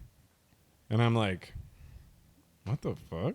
Right? And so I go, do I know her already? Yeah. And she's like, I think so, but that part's unclear. Right? Well, July, along with the paperwork, I started seeing someone else. Mm-hmm. And I'm like, in my head, I'm kind of like, is this the? I don't think this is the. You know, maybe, God, I hope don't not. know, like, maybe. I'm not sure. You know, whatever. Yeah. Well, December 30th. Holy shit. December 30th. Yeah. I told her I loved her. Wow. So it's like, dude, it's just like, you know, I mean, I don't know if we're gonna get married, right? Like, the future is always unknown, right? Like, Yeah. obviously, I hope so, but Yeah. like, it's just kind of like. Dude, everything that random ass chick said was like, Yeah. you know, and obviously there's more than that, but like, dude, everything was so crazy spot on. Yeah. And who knew that I was like gonna get some like, you know, preface to that entire rest of the year off $20 in Vegas. You know what I Yeah. mean? Like, Yeah. it was just kind of crazy. But I don't know. I think that it's crazy. And Vegas as a whole is crazy, right? But when you pair like going to get like your palm read, and then you go to like Zach Bagan's Haunted Museum and like Oh yeah. stare at the doll in the eyes and like afraid you're gonna like get a heart attack the rest of the day or Yeah. something. Like, Yeah. dude, the place is just crazy. Well, dude, you know something crazy about that doll? What's her Peggy? No, the other one, the man doll. I don't know if it was in the there closet. when you went. Yeah. You're not supposed to film it. So like Peggy, you're not supposed to look in the eyes. The other one, you're not supposed to film it. It's like a superstition, I guess. Is the one with like the cheek freckles on it? I don't know. I just know it's like a little guy doll, like a little boy doll. Okay, I know what you're talking about. Sam and Colby filmed it, and then Colby got cancer. Oh, that's right. Testicular cancer evolved. Yeah. Yeah. Super weird. Like, Dude. because they were like, yeah, that's funny. They film it, and then like 3 months later, Colby's like making a video like, I Yeah. have cancer. So like, dude, if you've seen all that, right? And so he doesn't have it in his family, so like it's an anomaly. it is kind of crazy. Yeah. Anyway, Yeah. no. No, dude, that place is. Why are you laughing? Did you film the doll? Did you film the He doll? filmed the doll. Do you know anything of what we're talking about? Not a clue. Oh, Pull up YouTube. start watching it now. But so the story about my dad, real quick. I don't want to talk about ghosts, but I want to say the story real quick. My dad, way back when he was my age, got his palm read, and he was same thing. He's out with his buddies drinking and stuff, and this lady's like, "Come get your palm read." He's like, I don't know about this. This is weird, but sure. Pays her the money. He goes in, and she's telling him things like, You're gonna stalk this woman. he's, I'm sorry. She had to make sure the joke landed this time. Yeah. she's telling him things like he'd kind of similar. Just got out of a relationship with his ex-wife. Yeah. She's like, you just got a relationship. He's like, no way. She's like, you're gonna meet this girl. He ended up meeting my mom later on at like the year and all this like stuff that was correct about his life. And then she goes, can I talk about your past lives? It's like, past life. She's like, yeah, everybody goes through different lives. Like, it's a continuous We were thing. just talking about this. I know. And I don't know if I believe that or not, but this is just what the palm reader said. And she goes, yeah, in a past life, this is what she told my dad. You were a Doberman, like a royal Doberman. You were a guard dog. And he's like, a Doberman, like a royal Doberman. And she's like, yeah, you were a royal Doberman. That's fucking sick. Yeah. And That's she's so like, cool. and she's like, and you go in, and he's like, well, I do like to chase cars. No, but he's like, because he doesn't take it seriously, he's like making jokes about it. Yeah. Like of all these things he like to do, like a dog does. She's like, no, seriously, like you have tendencies because you bring parts of your past life with you. So you always have tendencies from your past life or things from your past life. She's like, matter of fact, you were killed when you were a dog. You were killed by a wagon. A wagon hit your shoulder, like right here. And so there's a bump on your shoulder. And she's like, and that'll be passed down not only to other lives, but generations. So your son will have the bump on his shoulder and all this stuff. He's like, no way. He reaches, he's like, I have always had this bump on my shoulder, and I have the same bump. No way. From him being a Doberman. Do you want to feel the bump? You got to feel it. All right. Do you wanna feel the Yeah, I'm really. Careful, like- it turns him on. Is that the whole? Someone's had too much to drink. So his dad did that joke to me on was a the terrible podcast bark. episode with him. That's what you took from that? Was the bark was bad? She's like, I could have done it better. That was pretty good though. Sorry. That was good. now you can add that into your palm reading Yeah. story. Yeah. So is yeah. that like a true one or no? The whole thing's made up. The palm reading actually did happen. She actually Okay. did say the stuff about the Doberman. Dude, he's fucking fucked up if he got that. All the stuff that he told her, she told him was true. Like Dude. that stuff, all that did happen, but he turned it into a joke because he still doesn't take it seriously to this day. Huh. 'Cause my dad doesn't believe in any of that. Yeah. I grew up very, very, very Christian. So they're Okay. like, there's creation, there's death, and heaven. There's no Yeah. other lives or anything like that. Well, I will tell you, we've also gotten a tarot reading from a friend. Well, there was multiple. It felt like No, but it was pretty accurate. you were on mute a lot. It was pretty accurate though. You don't get the joke? It was accurate. What? She doesn't get it. It was supposed to be an inside joke. Oh, rip. That one went. Phew. I know. So I'm kind of sad that you don't get that. anyway, I'm sorry I pulled your leg a little bit. The reading is real that's though. Funny, He just though. wanted to bark at you. He wanted I just to want to bark at you. It's my is mating mating call. Anyway, ghosts. So you sound like the same thing as me. Like I like Sam Colby. I really like Zach Bagans. I watched those shows growing up. Yeah. Like, have you ever had an experience yourself? Yeah. Okay. So I can't really, like, I can't. You're talking about your mom's house. Yeah. Okay. Like you can't explain it, Yeah. right? I feel like everybody starts with, it's so cliche, but you Yeah. can't explain it. So my mom and my stepdad live in like this little house in Nampa, and Haunted. it's not very old either. Like Yeah. it's not that old. Let's just Nampa. Yeah, it's just Nampa. Yeah. But there was always like this really odd. You know when you were like a kid, Mhm. like a little kid, and you Yeah. like get up in the middle of the night to go to the bathroom, or get up in the middle of the night to get water or whatever, and you pass the threshold of like the living room or the Mhm. bathroom door or whatever, and Yeah. randomly you just get like there was something in there, I don't want to look in there. Mm-hmm. Like that Yep. really random like feeling. As like a full ass adult, for the first time ever, I would get that in my mom's house. You know, where like Yeah. you kind of, I guess if you walk in from the front door, there's like a little, I don't know what you call it, great room, family room, whatever. And Were those? Hold on. Sorry. Were those car pop? Those didn't sound like car That was not no, car pops. those were either fire. Time to lock the door. Lock the door, grab the Glock. Yeah. Dude, he's running Door is off. unlocked. You can hear that truck. Interesting. We are in Nampa. Yeah. And almost Caldwell. Did you lock Um, the door? But so, yeah. So for the first time in like a long time, as an adult, I wonder if you could hear that in the thing. Yeah. But anyway, so yeah, for like the first time in a long time as an adult, Yeah. right? I got like that weird, Yeah. like eerie feeling, And one time I just looked. You know what I mean? Like, Yeah. you know, curiosity gets the best of you. Dude, and there's like this figure.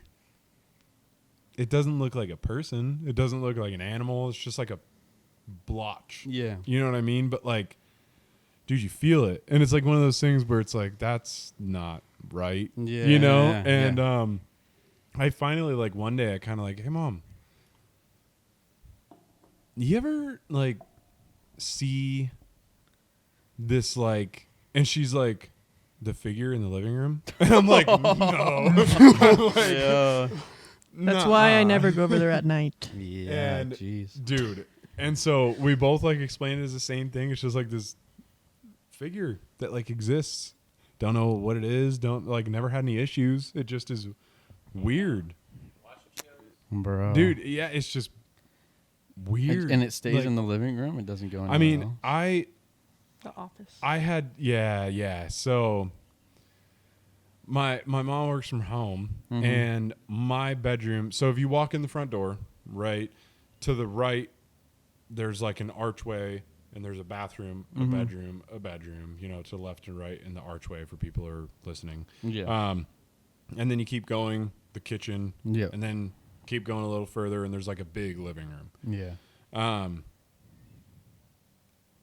Dude, the phone in the office, right? The bedroom that's like straight across from the room that was my room was a work phone, right? It was shut off after work hours because it's a at-home position. Yeah. It would ring in the middle of the night, like all the time. And that is the only other place in the house that I would get like that feeling from, where it's just like something's not right. Don't look, don't Yeah. go in, you know? Dude, it was the weirdest shit. The phone would ring, the computer would like do like the email chime and shit, and it's not even logged into an account. Like after hours, it logs itself all the way out. Was this random, or would it happen at like a similar time every night? No, the phone ringing and stuff was at the random, but I probably know where you're going with that, and I do tend to wake up at right about 3 or 3:30 in the morning. That's the same time I wake up. Yeah. Every morning. That's so weird. Almost all the time. So I've had a plethora of experiences my entire life. It started with when I was a kid, and this gets into like religious stuff. I hope I'm not like offending anybody. I don't care. But obviously I grew up very Christian. And as a kid, every time like a prophet would come to our church, they would like get really weird around me specifically. And You're a demon. not a demon, I don't think. I don't know. But well, yes and no actually. So I've been told a couple different things, and I don't know. I don't know how much of it is real or not. Like, my belief in like ghosts is based on a lot of different things. I've done so much research on it, trying to understand what my life has been, because my entire life I've had these super vivid, like night terror dreams and realities, and I've always seen stuff.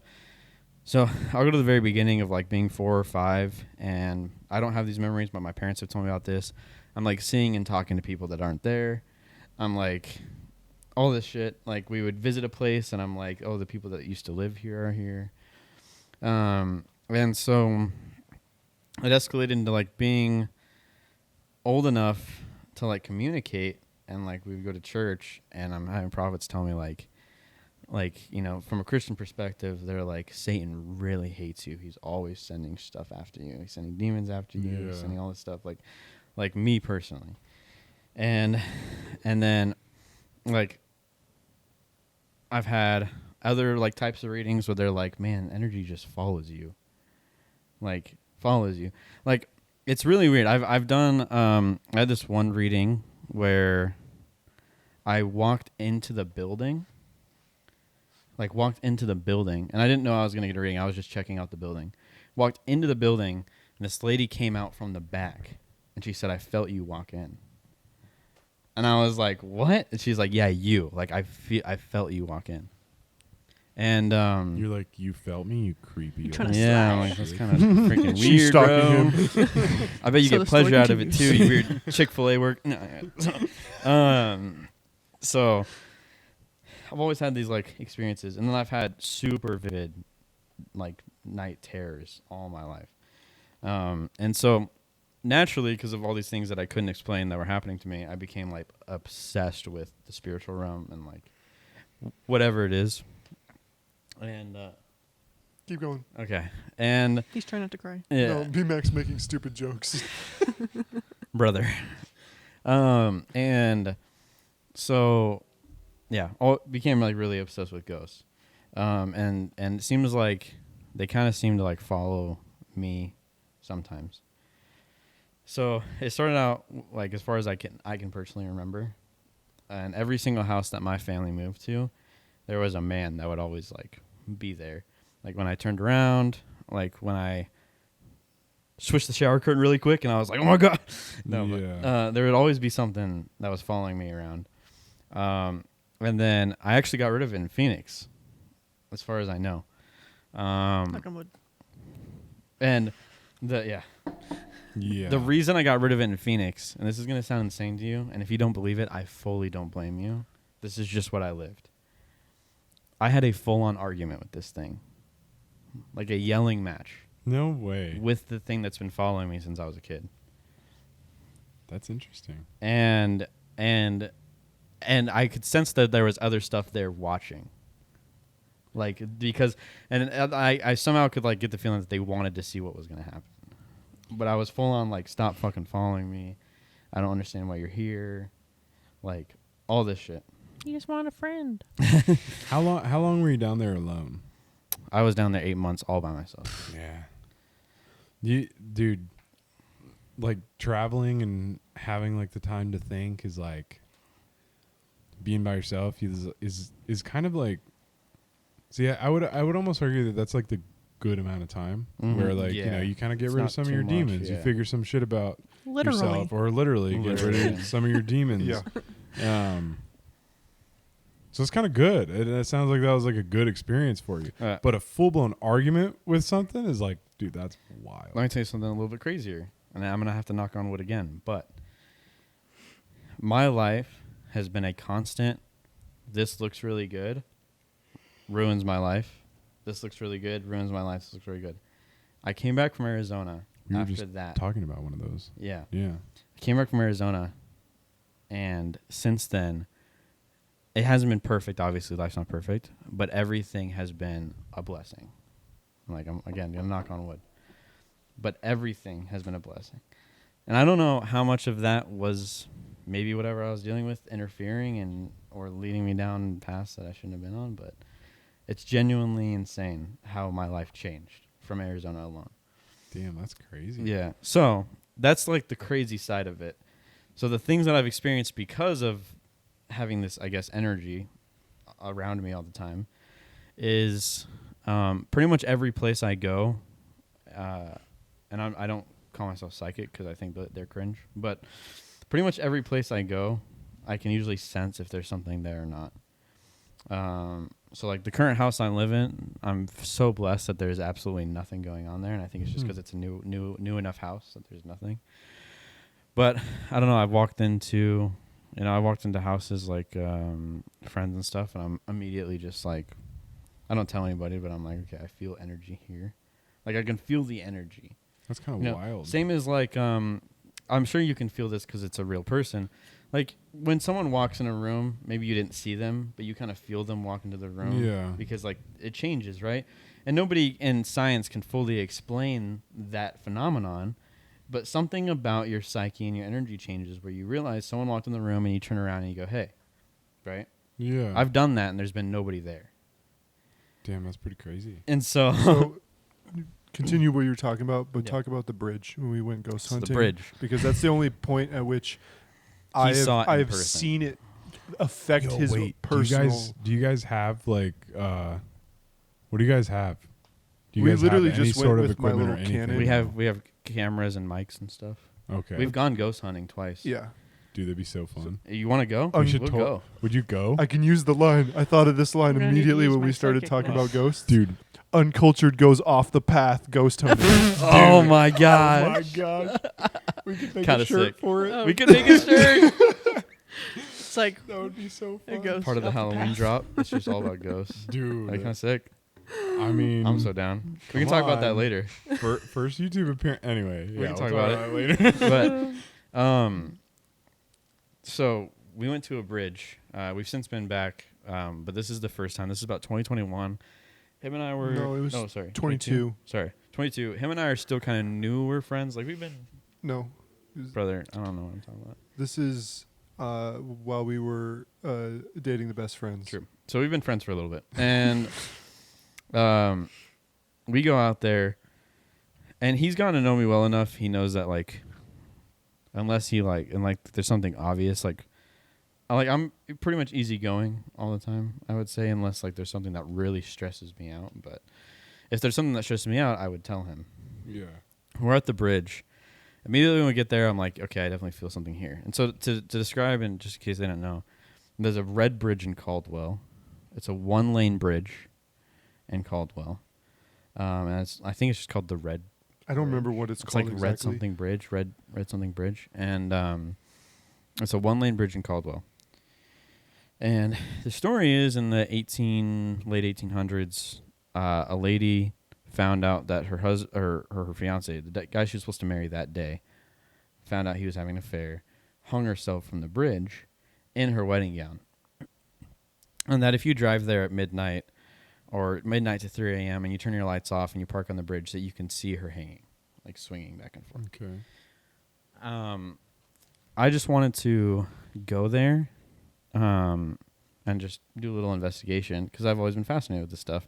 And I never, in that point, I never purposely put myself somewhere that was haunted. You know what I just realized? What? Holy shit. The story I'm going to tell you. 2022, we went there. That happened. Came back from Arizona. We went there again. Nothing happened. Oh my goodness. Holy shit. Whoa, All right, what listen. the Listen to this. All Oh right. my goodness. I didn't So even think of that. We go there in 2022. When I get there, I'm like talking about how I kind of feel something there. We're filming. We're trying to like ask questions, see if we capture anything. Nothing's really happening. My mood flips. Becomes a dick. Full on become a dick asshole. I'm like barking at people. Like not actually barking, but I'm like, Like how he did no, Doberman. I'm like, It's the Doberman, man. but you get what I mean? Like I'm like being snappy. Yeah. I'm just like, like complete 180 on his mood entirely. complete And 180. there I'm was just being an absolute asshole. zero reason as to why. It Yeah. was literally we just walk on the bridge. We're walking around. I'm like, hey, let's go over here. And he's like, no, we're going to go this way. Just like, Yeah. And I don't remember this. I had my- a friend like that. He was my- like that all the time. Anyway. Yeah. continue. my memory of this is that it was all positive. I don't remember being an asshole. Really? I remember feeling dread though. Like tons of dread. Like I just did something horrible, but I was Yeah. still like on the outside I thought I was being positive.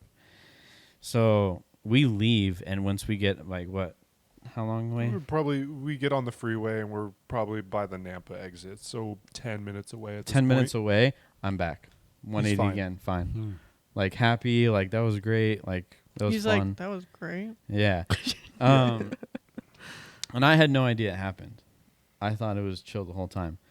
So something for sure was like latched onto me hard and like flipped my whole mood. It wasn't like a full possession type thing, but there was No, definitely but something weird that's- going on. Yeah, that's insane. Something I just now put together. We've been back to the bridge now. When I came back from Arizona, I started getting fascinated with this stuff again, and I wanted to do ghost hunts again. We went to the bridge, and it was a whole positive experience. Nothing negative happened since the Arizona phenomenon. Yeah. Wow. So, and we caught voices. Yeah, we have voices on camera, Yeah. on the mic. That's crazy. And then after that, we went to Fort Boise Cemetery, and this is another weird thing. Oh, I'll I'm tell confused. you in a second. we went to Fort Boise Cemetery, and supposedly we caught an entire conversation between two entities. I can't hear it. I can't hear it. He can't hear it, but my girlfriend can. No way. Yeah, Maybe That's it's crazy. maybe it's a Sierra thing. might be a Sierra. If we have thing. another Sierra, She. How many Sierras could we get in this group? Because Tyler's girlfriend's name is Sierra. Yeah, I have a buddy in Washington. Sierra's best friend's name is Sierra. Yeah. We could get 4 Sierras on a ghost hunt. We call it the Sierra ghost hunt. Just Dude. let them go and have fun. So okay, so the cemetery. Yes. He won't send it to me, Oh. but I have seen it.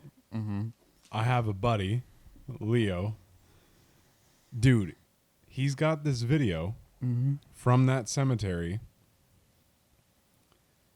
And I mean, I shit you not. And it's just in his camera roll on his iPhone, Yeah. saved to the date, Yep. right? And dude, there is a full blown little kid Yeah. like popping his head out from behind one of the tombstones. Yeah. And it's in multiple frames. It is the wildest thing ever. I've tried like hell to get him to send it to me, and I understand why he won't. Yeah. But I wanted to see I mean, I was trying to show it to her, but dude, I mean, I think that place is just after seeing that, Mm-hmm. I want to go there. We went there and we did all the things that we're supposed to do. I feel like we did something wrong because we didn't see anything, didn't really capture much. I thought the entire thing was a bust. And as I always do, I put my headphones on both ears. I listened to the entire audio recording for the whole like 30 minutes we were there. Yep. Was like, okay, there's nothing. My girlfriend goes, "Can I listen?" I'm like, "Yeah." And she's like, the whole time.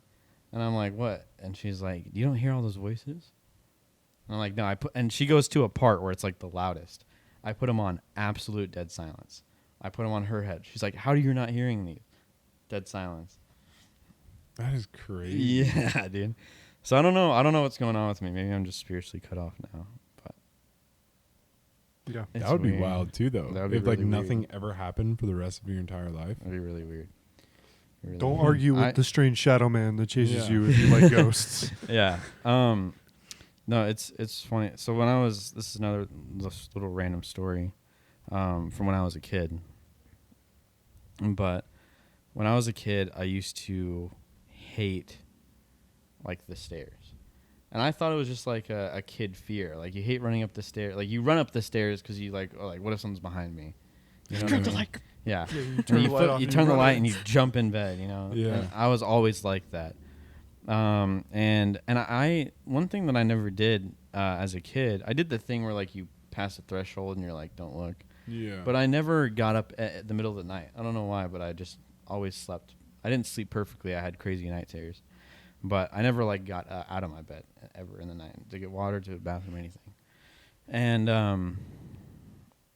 this one time where I was awake, and I felt like I heard someone come up the stairs, and I was awake. So as a little kid, I'm like, I'm gonna go see which one of my parents is coming up the stairs and bother them. And I go and look out into our upstairs hallway, and there's nobody out there. And so I'm like, damn, they like already got to their room that fast. I go to like peek in, because my parents would always leave their door slightly open, just in case. And they're both sound asleep. So I'm like, I don't understand what's going on. So I go back to my room, and then I feel like I hear something come up the stairs again. So I walk back out to this thing, and the way that house was built it wasn't a hallway. It was a landing.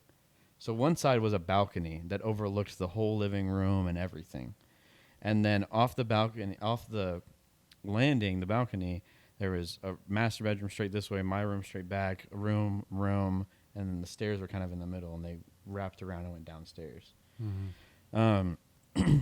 I'm staring. I'm like now looking downstairs over the balcony, and I hear something come up the stairs, and I hear it walk right up behind me. I'm looking over the balcony, and I'm like, holy shit, something's right behind me. And I turn around and nothing's there. And then I hear something happen downstairs. That son of a bitch. I hear something happening downstairs. and I peek over the balcony, and I feel something try to lift me. No way. And so I immediately run back. I run in my parents' room screaming because I'm a kid, and I'm like, this just Yeah. happened. So that was a real, like, actual thing that happened. Now, I'm only telling this because I can see that you're interested in, like, the stuff that has happened to me. I want to tell you, I don't tell anybody about these usually, but the night terrors that I had, this is how crazy and descriptive they were.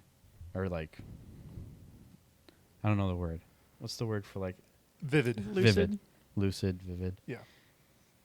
Here's an example of a night terror I had. Again, I was dreaming. I was laying in bed. I couldn't sleep, staring at my ceiling. I start to levitate off of my bed. I get to the point where, son of a bitch, what is that thing doing? It's if someone else is using one of the units because the alarm is just, they're all tied together. So they're opening doors or whatnot. Gotcha. Here. That's fine. Oh. So I'm levitating. I get to the point where in whatever this is, this night terror, I'm pushing against the ceiling because I'm up against the ceiling. And I can feel it plain as day. Like I can still remember Yeah. feeling myself pushing against the ceiling. I then get dropped onto the ground. I then wake up on the ground and run into my parents' bedroom. And when I told them all this that happened, they were like, "Oh, you must have fallen out of bed." But still to this day, I'm like, how did I get from in my bed laying straight to this way over here, Right. laying on the ground like I landed in my night terror? And by rolling out of bed. And so Yeah, that's that's one of my night crazy. terrors. I had another one. Were any of them recurring? Yes, I would have the same one almost every night. I had one where every single night there was the man, standing at the end of my bed just watching me. I had a recurring one that was pretty horrible. That was in the corner of my bedroom, there was a pit. Like you opened a portal on the floor. And from the pit, this is going to be insane. From the portal, I could hear people being burned alive and screaming. And the only thing that I can think of when I tell my parents, and I don't remember this. This is one that I don't remember, but that my parents have told this back to me for me describing it to them. I just kept saying over and over again frantically that the pit of hell is in my room. Yeah, that's terrifying. Yeah. So that's how I grew up. That's why I'm like obsessed with like ghosts now.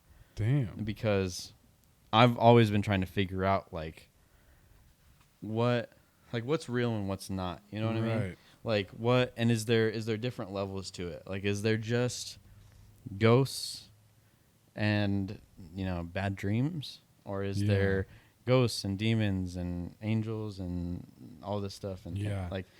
yeah.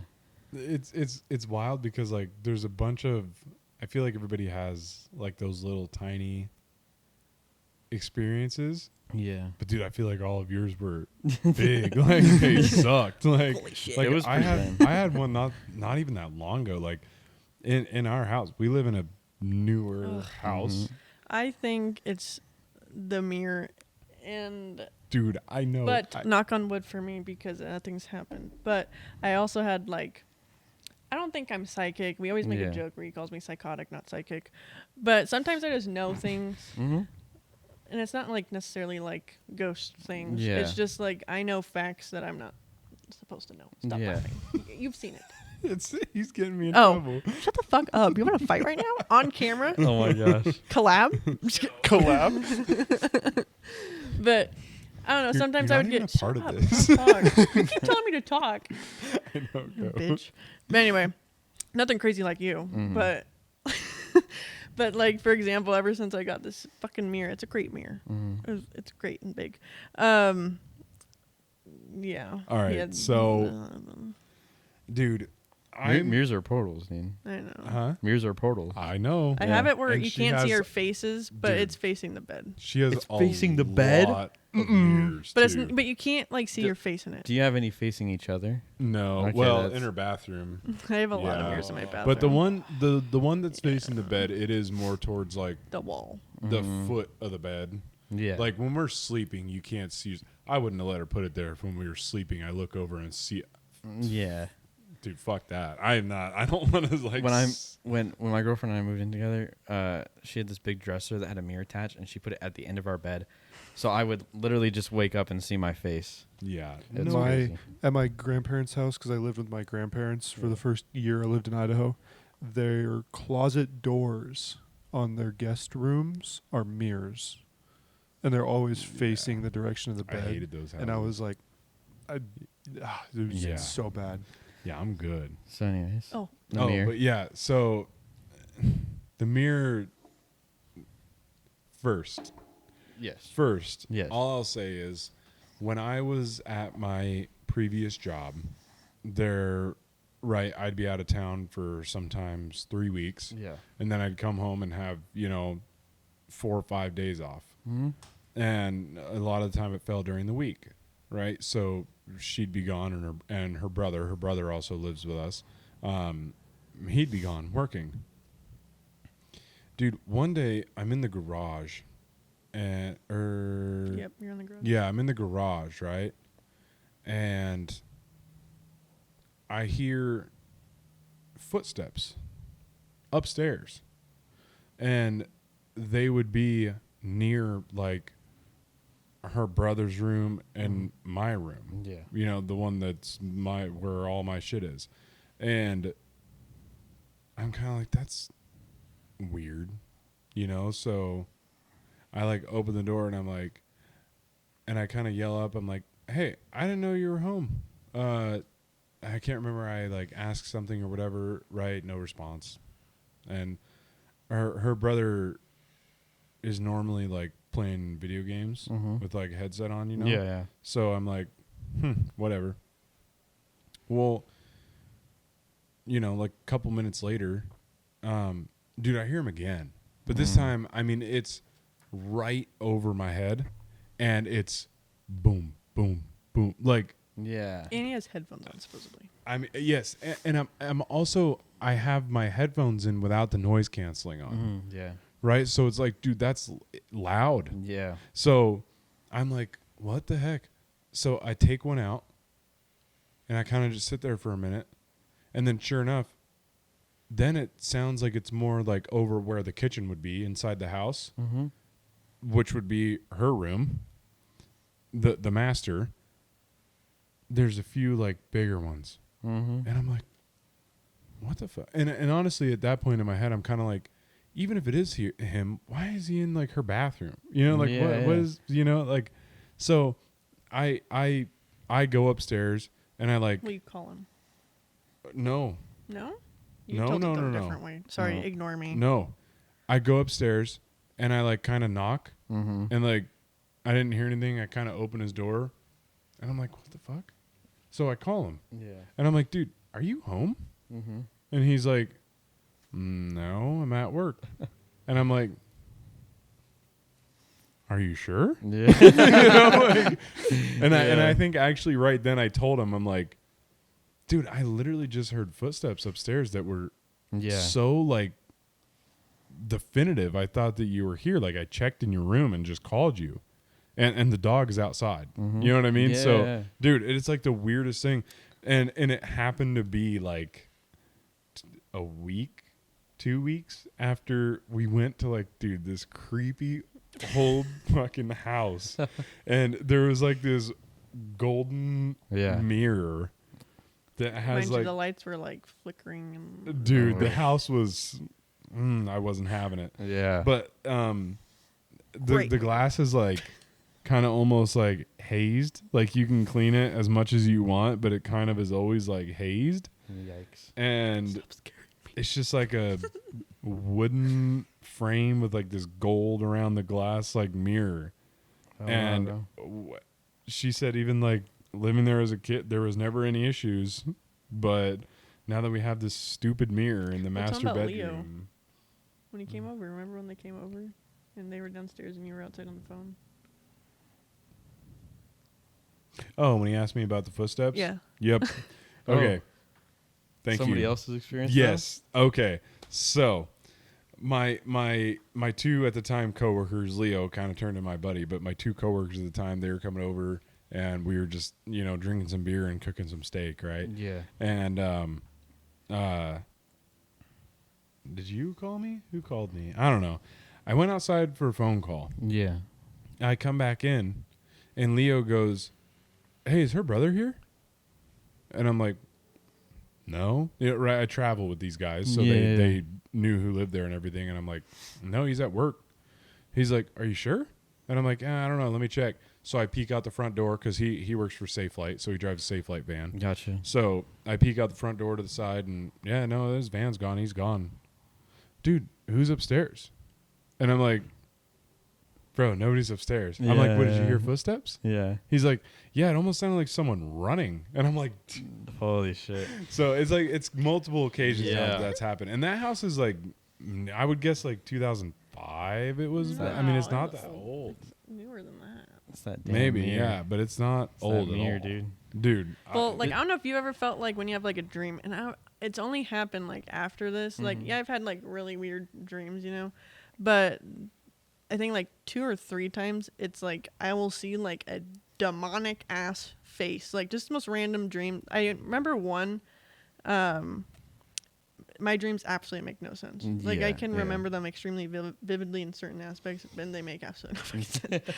But for some reason, this one was like someone was dying. I don't fucking know. I went under this like plane crash. I don't know what the fuck, right? And I can tell it's like someone like kind of dead, not dead. Yeah. And I like turn it over and like it's like this I think this was like the most demonic looking face ever, and I was like I could tell I was Wow. like, what the fuck? Yeah. And like I kind of have like a sixth sense, so like I'm very aware when I'm asleep of like Mhm. around me, and it was like the weirdest thing. I think I told him about it, but twice it's like kind of scared the fuck out of me, where it's like my body is vibrating, Mm-hmm. and like I cannot like I'm literally am like forcing myself to move to get up and like wake up, and so it was Wow. so weird because like I am aware, like I'm awake in my head, and I Yeah. wouldn't say sleep paralysis, Yeah. but it was like you're just like vibrating, and I'm having to like I can't even turn over, so I have to like force myself to turn over, and I'm like, so very fun. What? I was just gonna say, so I don't know, like everybody gets in like deep, however deep into this stuff they want. I've done deep dives on stuff. I don't know if it's reputable research or not, but that's what kind of like this field is. Like everybody has a theory, and sometimes it's like, well, it feels like that could be true. You know what I mean? Right. Because all of this stuff is theories. Like we still have no way of 100% proving a ghost is real. You get what I'm saying? Like Yeah. you have camera footage, you have audio, you have everything, but you can't go like this. Yes, this ghost is real. Yeah. Like, you can't do that. And so, but anyway, there's research number one into mirrors, right? Not only that, well, this guy started out, he was a historian.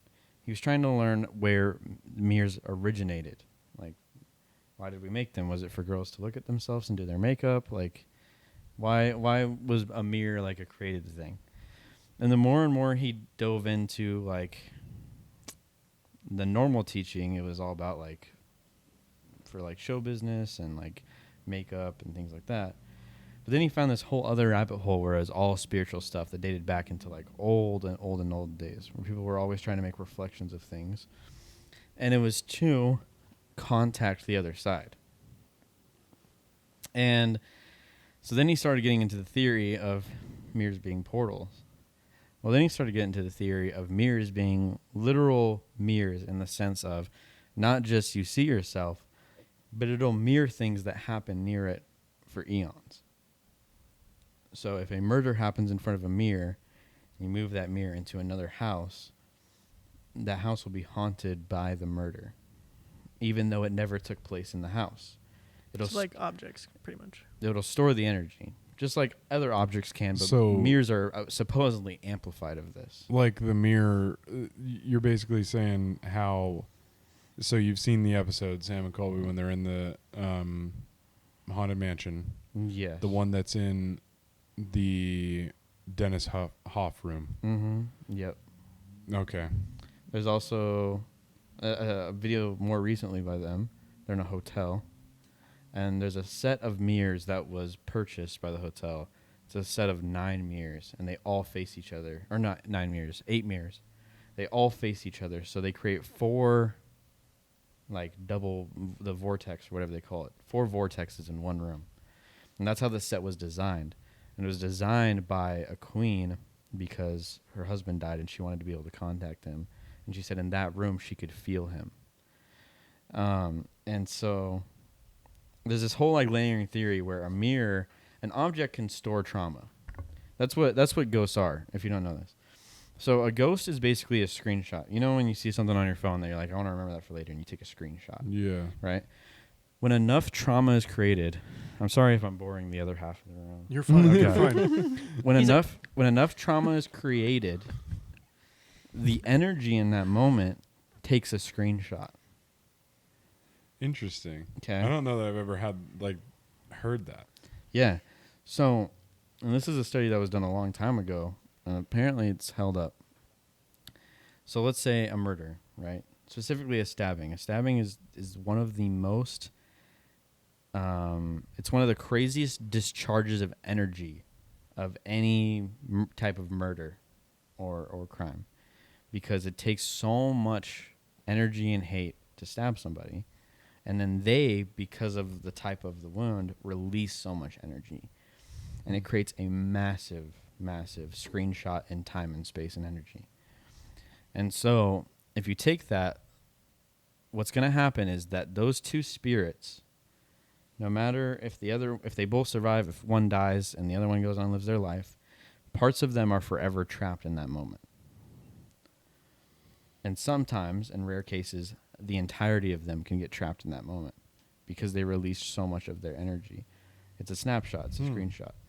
It's a copy of them. Yeah, I've never had that explained, but like of all the things that I've watched and whatever, it makes a lot more sense because they dance around that. You know what I mean? Yep. Explaining that, like the I can't remember what hotel it is, but like the Lady in Red and like all that stuff. It's all the same concept. And there's 2 types of energy.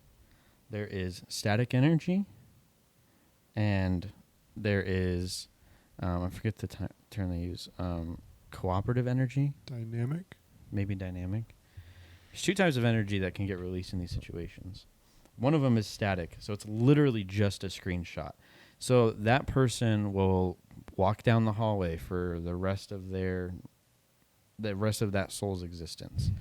So that's why, sometimes they run into ghosts where they pick up stuff, but they can't interact with it. Yeah. It's constantly just like a loop, right? Where they can sense it. They hear the footsteps. You hear the footsteps go down the hallway.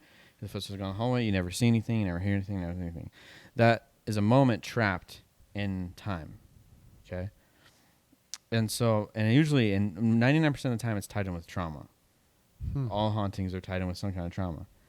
And so the spirit can still be positive because they're a positive person in their life, but the moment is tied in with some type of trauma. And the other type of energy is one that you can interact with. So this is when the moment was so traumatic and it snapshot so much energy that a bigger piece of them is stuck there than went on. And so that's when when Sam and Colby, for a good example since you watch them, they're actually interacting with something. Yeah. It's turning on flashlights and turning them off. It's doing this because they're stuck there. They can't leave. They literally can't leave. And so the reason ghost hunting started, or the idea of ghost hunting and paranormal, was by Ed and Lorraine Warren. Mm-hmm. And they started it to free spirits because there's a theory that if you can contact the spirit and if you can get them closure somehow, Work through their trauma. then that snapshot will disappear. They'll move on. And so that's the whole reason that all of it started. And now there's a lot of guys that they go and they just try to capture shit on camera and make it a big deal. Sam and Colby are pretty wholesome in the fact that they're nice with their questions and things like that. Yeah. But that's why the whole thing started, was because of this theory of the spirits being trapped. And a lot of people gloss over that now. Yeah. They just take it as like, oh, there's a ghost here, but they don't go in. They don't dive into the actual like because their spirit is trapped there. They can't leave. So here's something I'm kind of tripped up on. Like after listening to you talk about this and like the personal experiences you've had. Yeah. And I know I keep bringing it up, but the only reason I keep bringing it up is because it is a crazy ass place. Mm-hmm.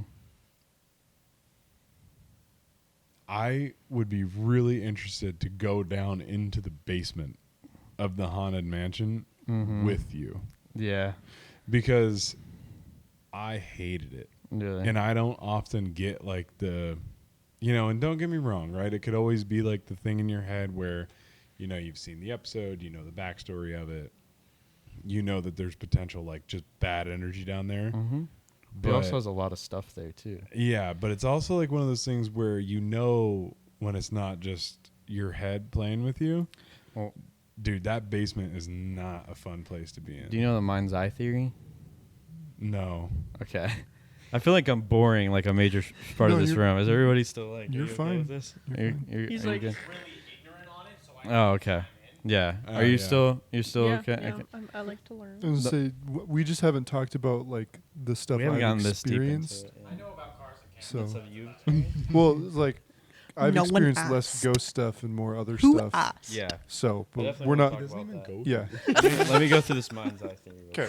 quick. Get your hoodie. So, the mind's eye theory is that when you like see stuff but it's not really there, and this isn't just like paranormal. This is like your mind eye. You have an imagination, and that's one level. Then you have the mind's eye, and then you have your eyes. So your eyes actually see things. Like we can both see that red toolbox. The camera, people watching, they can see that red toolbox. Right? Your brain can imagine that toolbox blue. Yeah. Right? Because you have an imagination. The mind's eye will sometimes trip you up and make you see things that aren't really there. Like, let's say you're like, I swear I saw my wallet here.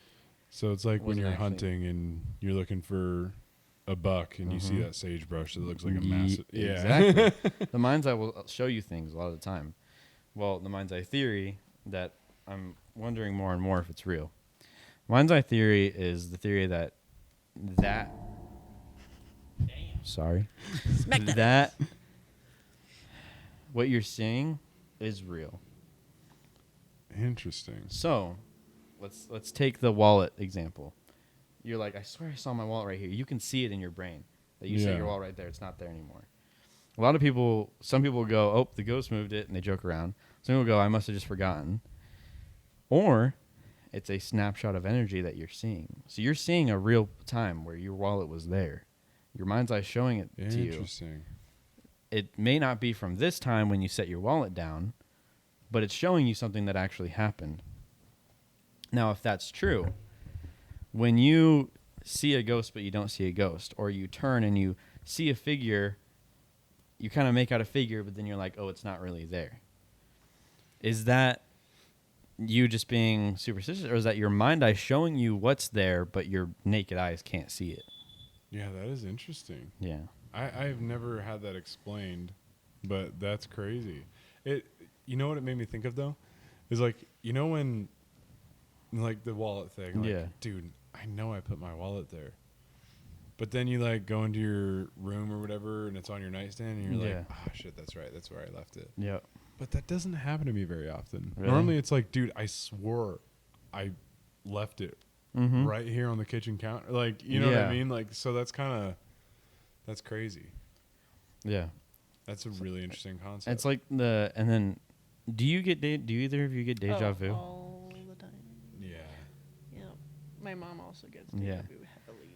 I get crazy deja vu. Like I can see full moments, and then I'll be like, I remember seeing this before.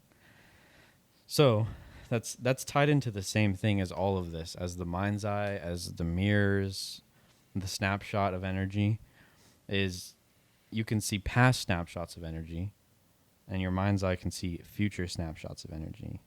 So it'll show you little moments every once in a while. Yeah. Because it's kind of shuffling through the snapshots of energy in your life. So I've been told deja vu is like, it's one of those things where I don't know that I necessarily like believe in it, but it low key makes sense. Is, you know, almost like you were telling me about like your dad with the Doberman story. Yeah. I've been told deja vu is typically like you are remembering something and it's from your past life. Yeah. That's what a lot of people say. The thing is, That'd be the same life over and over and over again, though, wouldn't it? yes, Which would right? fucking And suck. so, and there is a religion out there that believes that you live the same life over and over again until you get it perfect, and that's when you ascend. I I'm don't. staying here forever. I don't believe in that because I know that humans.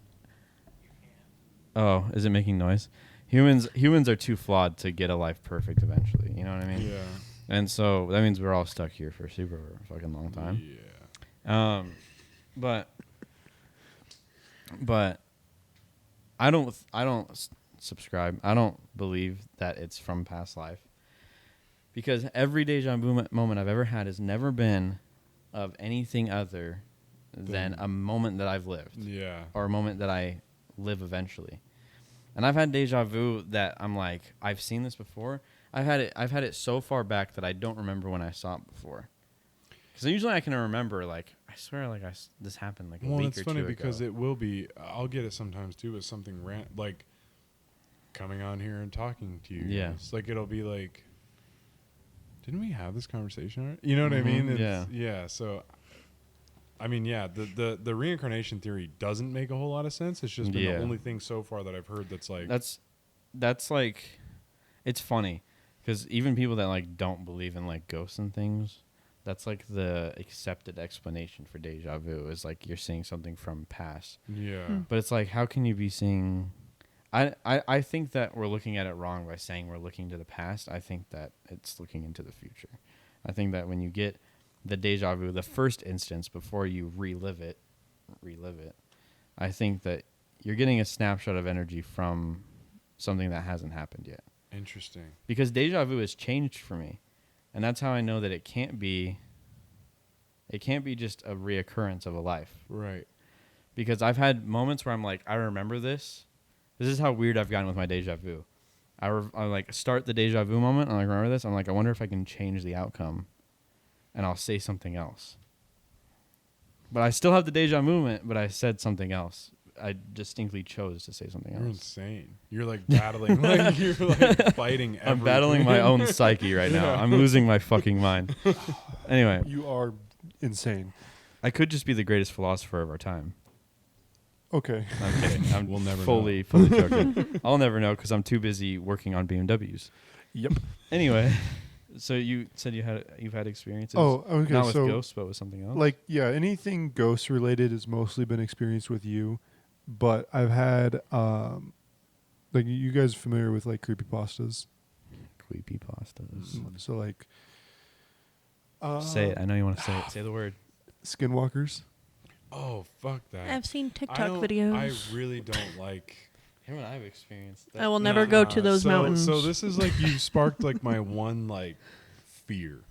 Yeah. As someone who like You fear has me. spent and still, other than women, you have sparked my massive fear, and especially my girlfriend.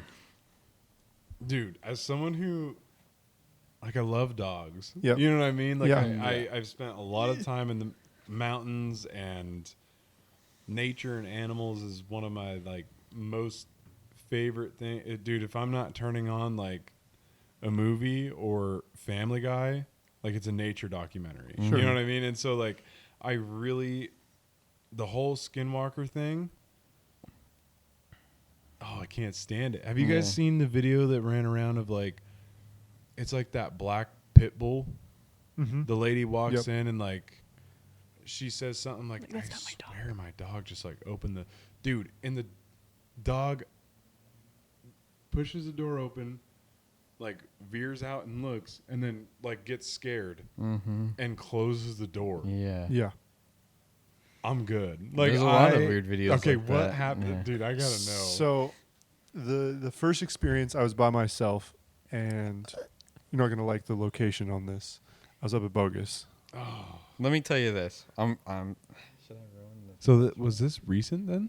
Just a couple Yes. years ago. Oh. No. I'm no longer going up there. I should say this. Um, You already kind of did it. Supposedly. Okay. Can I explain Skinwalkers really quick? No, Sure. let Sorry. him go. Okay, I'll let you talk. Okay, Go. so No, I'll explain. You I'm up at yapped Bogus. I last yip. apologize. I'm up at Bogus. I had like just bought my camera, and I'm like, I want to do, shoot the night or whatever. So I go up, and I go like all the way to the back right before it goes up further, and I'm out there, and I like pull up next to the end, and I'm sitting in the passenger seat, and I have the door open, the dome lights off, so it's pitch black up there, and I have the camera on the tripod, and I'm sitting there, and like long exposure, I click, and I'm like sitting there. And then I think to myself, I'm like, I had said out loud, I'm like, that's weird. I thought I said it to like 10 seconds, not 5. Like, it's taking a long time. And then I heard it click. And then I hear, it's taking a long time. And I'm like, what the? And then I take another one. And I was like, that's weird. And I'd said, that's weird out loud. And I That's heard weird. quieter, which I don't know if you've gotten into Skinwalkers, but I hear quieter. That's weird. And I'm like, nope. And I close the Yeah. door. I lock it. I climb over my center console. I start the car and I fly down Bogus as fast as I can. Yeah, because that's the whole theory of like they're trying to get you to speak. Follow. follow. Except Right. they're actually Yeah. closer. Yeah, and if Right. they're quieter, they're closer. Yeah, they're closer. Yeah.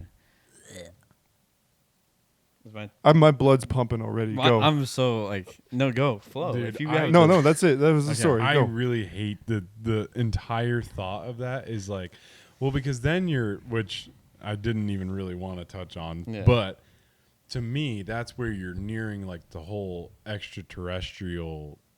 Sure. Because like, how can you like a shapeshifter is like, this stuff. The thing is, and we've been, I don't know. I feel like I sound crazy.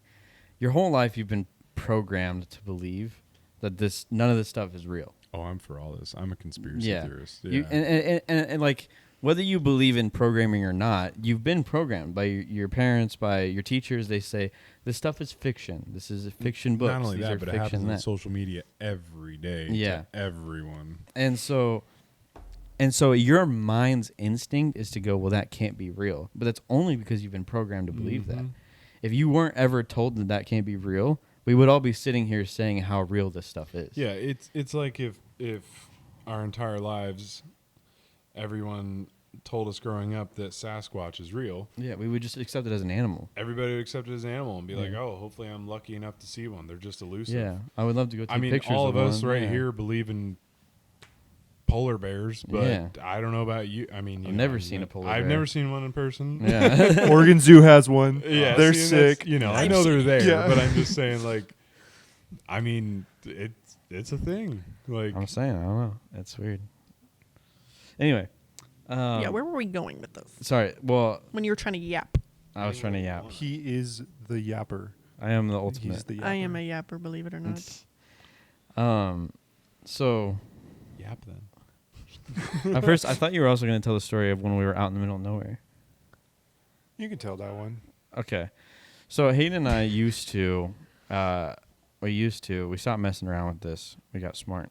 We used to drive out in the middle of nowhere and just see what was out there in the middle of the night. And there was one time where I don't even believe it was fucking real. I'm not going to lie. I haven't told you about this yet. You know that town I spotted on maps? Yeah. I don't believe that was real. What do you mean? I don't think it was real. What do you- I think we were led out there Really? because all that shit was weird. With the GPS, we were there and there was nothing. Yeah, I mean, yeah, but like, Okay. So I was messing around on Google Maps, and I'm like, there's a ghost town right outside of Boise. We need to go check this out. No. Like close, behind the airport. Like there's roads that go out behind the airport, and they go for miles and miles and miles. I know where you're talking. Yeah, and the only thing that's used out there most of the time is the government use it as testing. They do like fake wars and things out Right. there, and like simulations. There was a ghost town, and I was like, that's either a ghost town or like it was way, way past where I thought they did the test. So I was like, that's a ghost town, or there's a slight chance that maybe they drop bombs there every once in a while when they're testing. I was like, but they're not testing, so let's go check it out. We drive all the way the fuck out there to the point now it's pitch black dark, and we still haven't arrived yet. On the GPS, we've passed it like twice, but still haven't arrived yet. We now decide we parked, we stopped, and did we turn the lights off, or is this before we turned the lights off? I don't remember. We did a little funny thing where I was like, man, it's fucking dark out here. He's like, yeah, and he jokes and he turns the lights off, and I mean, literally, you couldn't see the dash of the truck. Yeah. That's how dark it was. Like there was zero light at all, which is another like thing. Like if you can't even see like a star, like there's a problem. And he turns the lights back on. We're just sitting there. It's dead silent, no music. We're sitting there. I'm trying to figure out like where are we? We should probably turn back. It's getting late. And we hear like screaming.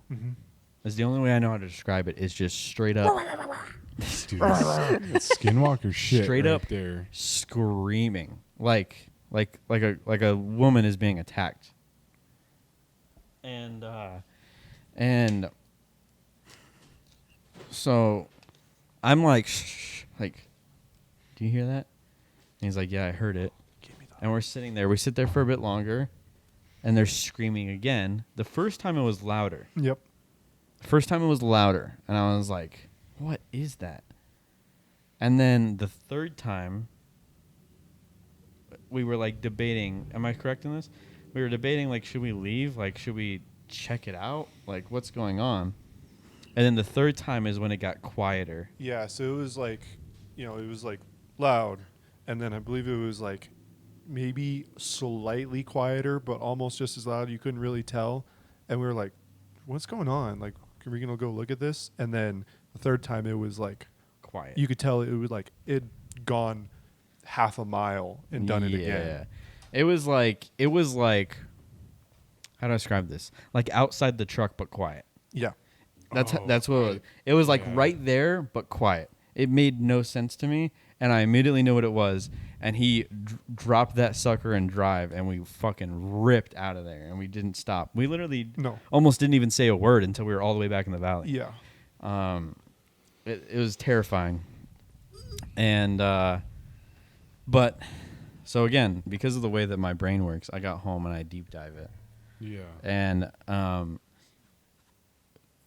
skinwalkers, they're from Native American origin.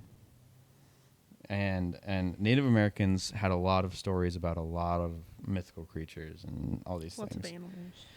And skinwalkers was one that they believed in almost the most. They were very, very superstitious about it. They would do dances and rituals to keep them away from their camps.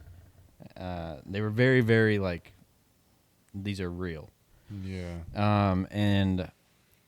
And so I did a deep dive into all of that, and that's when I actually found out.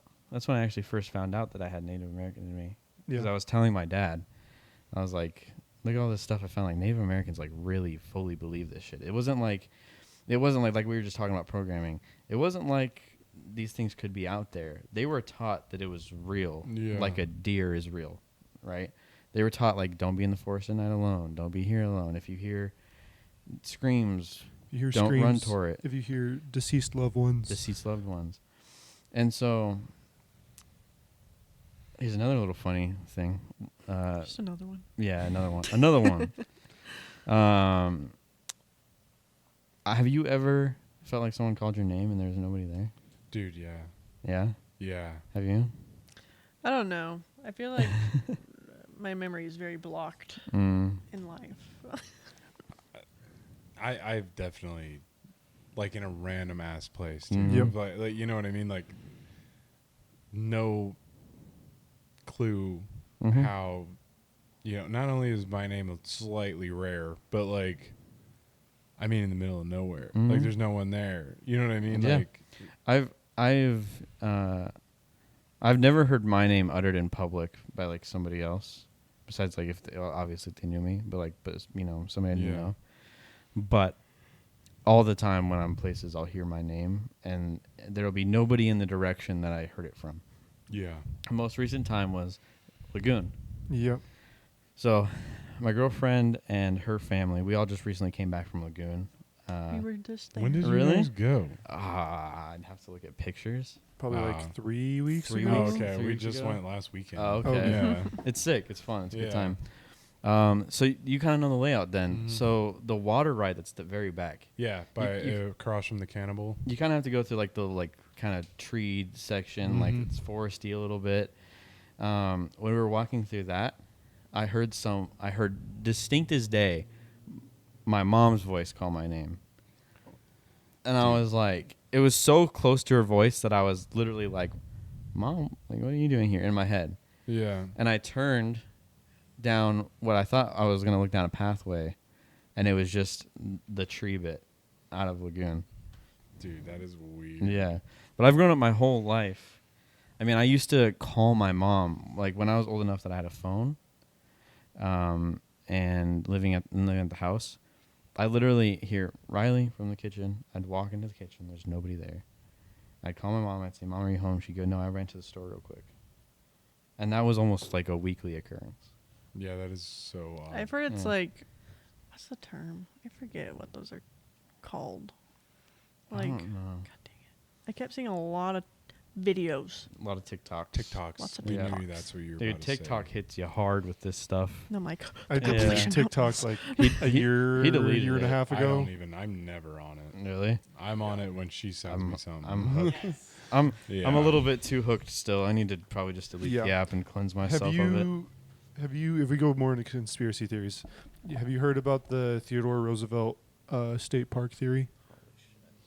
Ooh, I know what you're talking about, but I cannot recall. This is gonna be our first 3-hour podcast. We're at 2:40.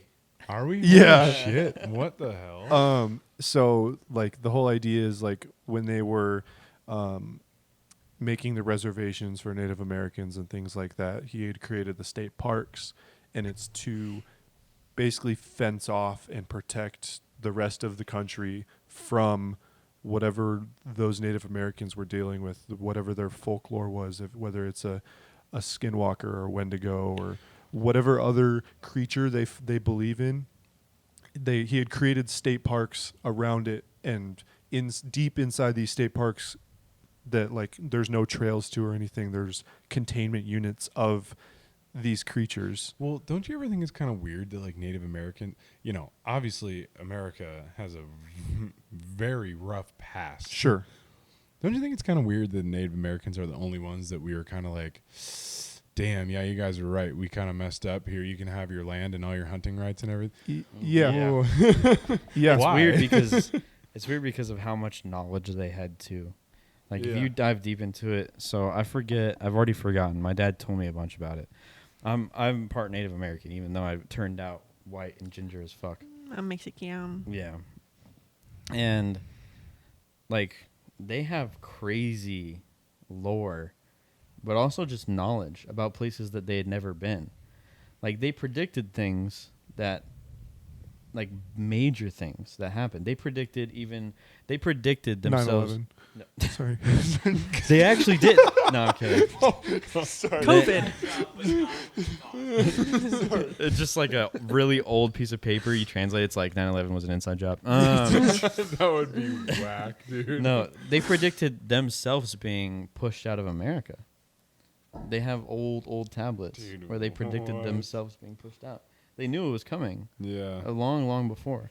And a lot of people, this is a very alleged thing because I'm really not trying to get in trouble, but a lot of people have wondered how much of our history is correct on us pushing them out Oh. of the U.S. because they were prepared for it and they knew about it, and there's a lot of things that said they had a little from them that seemed to make it seem like they had a little more on their side than we're currently taught in today in history. And then, like you said, they're the only group that we've ever been like, yeah, you guys can have this area. Yeah.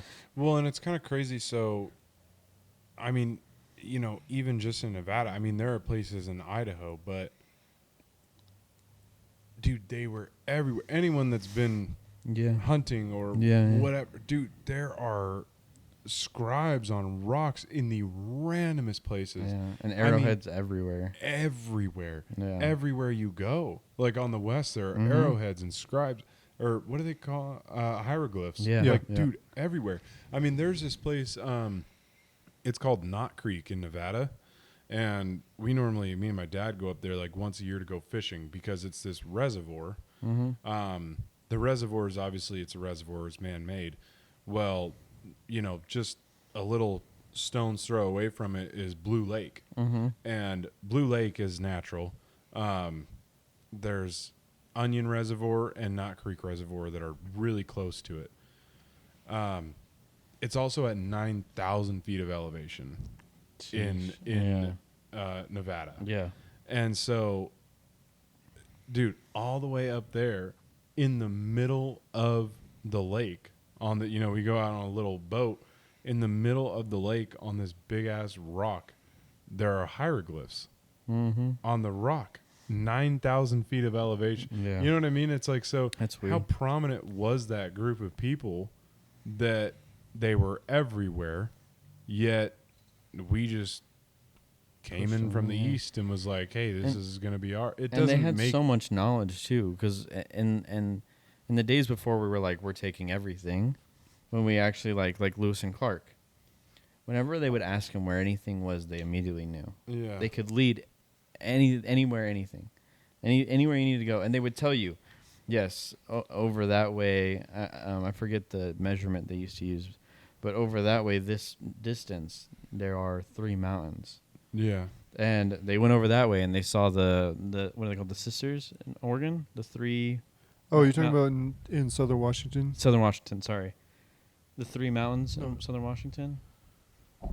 I know what you're talking about. Yeah. I believe it's Hood, Bachelor, and Yeah. I think it was not Shasta. It's not. I think it was St. Helens at the time Oh, before it yeah. erupted. Oh, Yeah. okay. But, like, they just knew where everything was. Yeah. Hundreds of miles out of eyesight. So it's like, did they explore all of that? Like, there's a lot. I I mean, don't could know. you even do that in a lifetime? You know what I mean? Yeah. Like, especially with no medicine. Yeah. You know what I mean? That's, yeah. And it's also, the other thing is, nobody in history ever really explains where they came from. You ever notice There's that? That is there's a theory interesting. about it because There's it's a like theory. Indo-Europeans going across Mhm. Asia, and then like global freeze or whatever, and then there's a land bridge from Russia to Alaska, and that puts people on the I've- North American and South American I've continents. heard that but theory, but think about even way back then, when America discovered that there was people already in America, Mm-hmm. in North America, they were extremely different Oh yeah, from every other thing that we'd ever. yeah. I mean, it wasn't just like they had evolved to their environment from coming somewhere else. It was like they were fully different. It Well, was genuinely, they had a whole different way of living and a whole different way of going about things. They were very, very spiritual. Everything was about spirits to them. It was, They did like peyote and shit. yeah. I think it's kind of, does that discount what they? I think that, I don't know, it depends on how you want to get into it.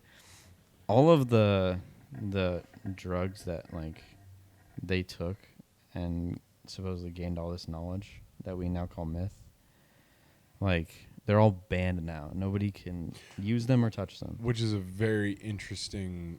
That's a whole nother. Yeah. There's even people talk about that with like Is- even weed. You know what I Yep. mean? Of like where, it brings you to your true like relaxed state, and they don't want you to feel so calm and peace. All Well, this it's like random shit. they don't want you to open your mind up to anything. They want you to Yeah. just take the exact story how it's given and Well, run and with that. dude, I can tell you right now. I mean, like everybody, all of like my family and Mhm. whoever that could ever possibly watch this already knows because I've told the story. But like, dude, the only thing that I've ever done that's like out of pocket Mhm. is acid. Mhm. One time when I was, Yeah. stupid, Yeah. whatever.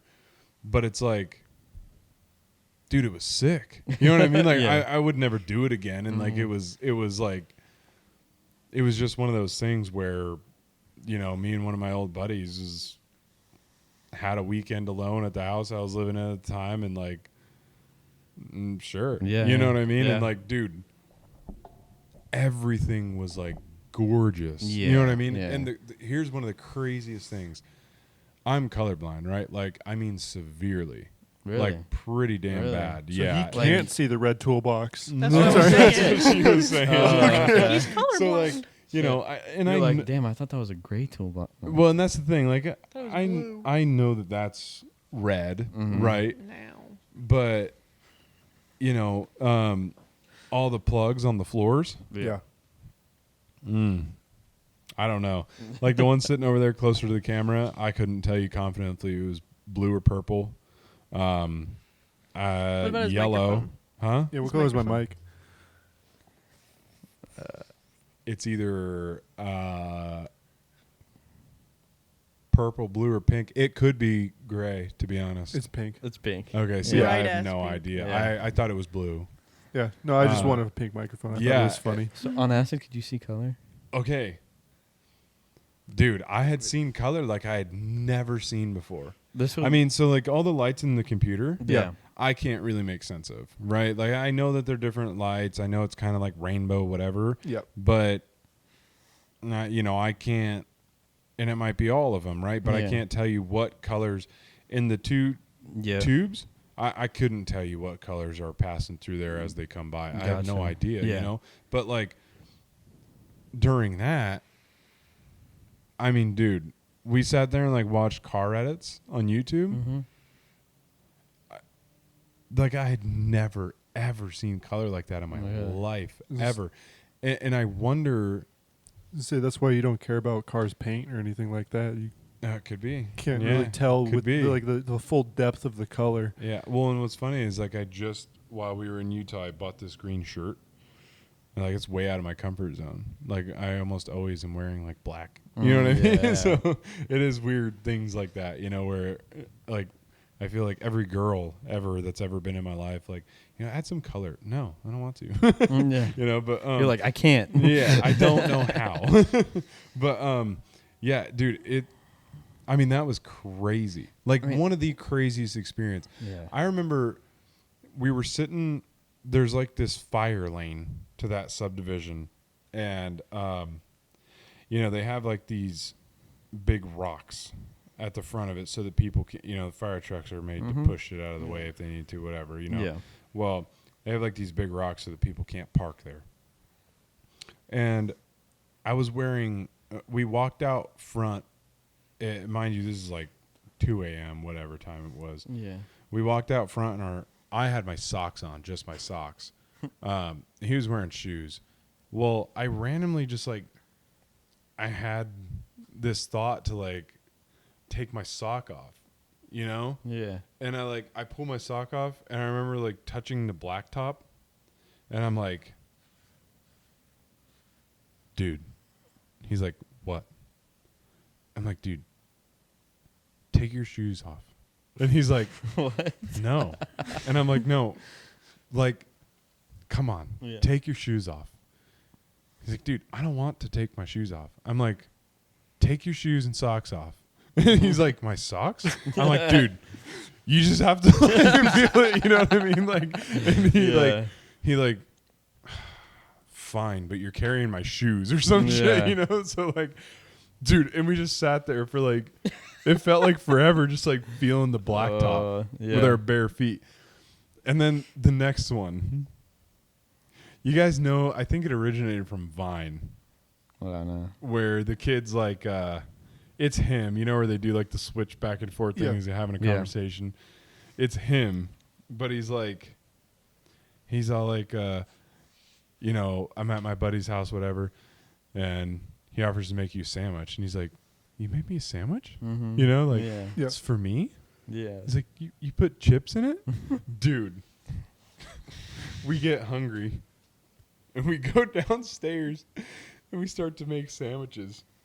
And he just looks at me and he's like, you made me a sandwich? Dude, I swear for like 45 minutes. It took us 45 minutes to make 2 sandwiches because we were laughing.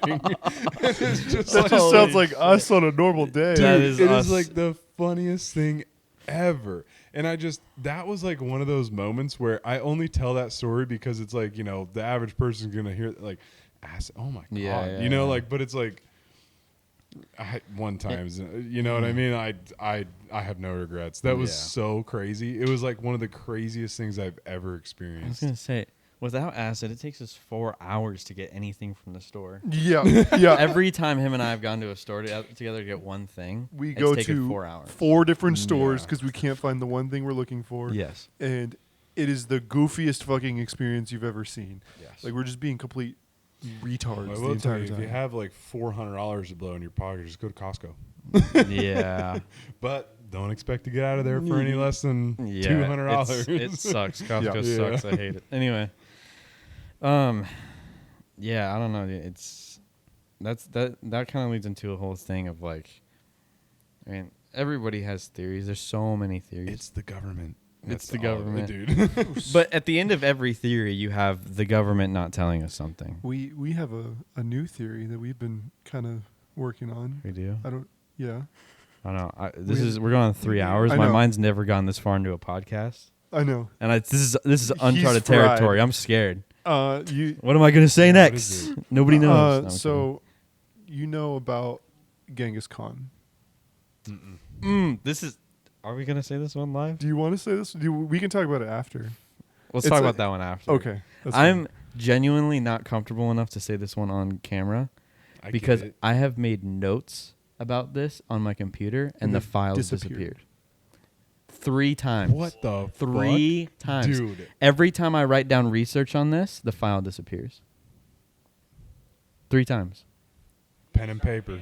Yeah, pen and Yeah. paper. No, I told my girlfriend and my mom, those are the only people I've told this besides Hayden, that I was going to start doing pen and paper. And since then, I've not been able to find. No, I'm kidding. But no, but I just haven't gone out and bought any.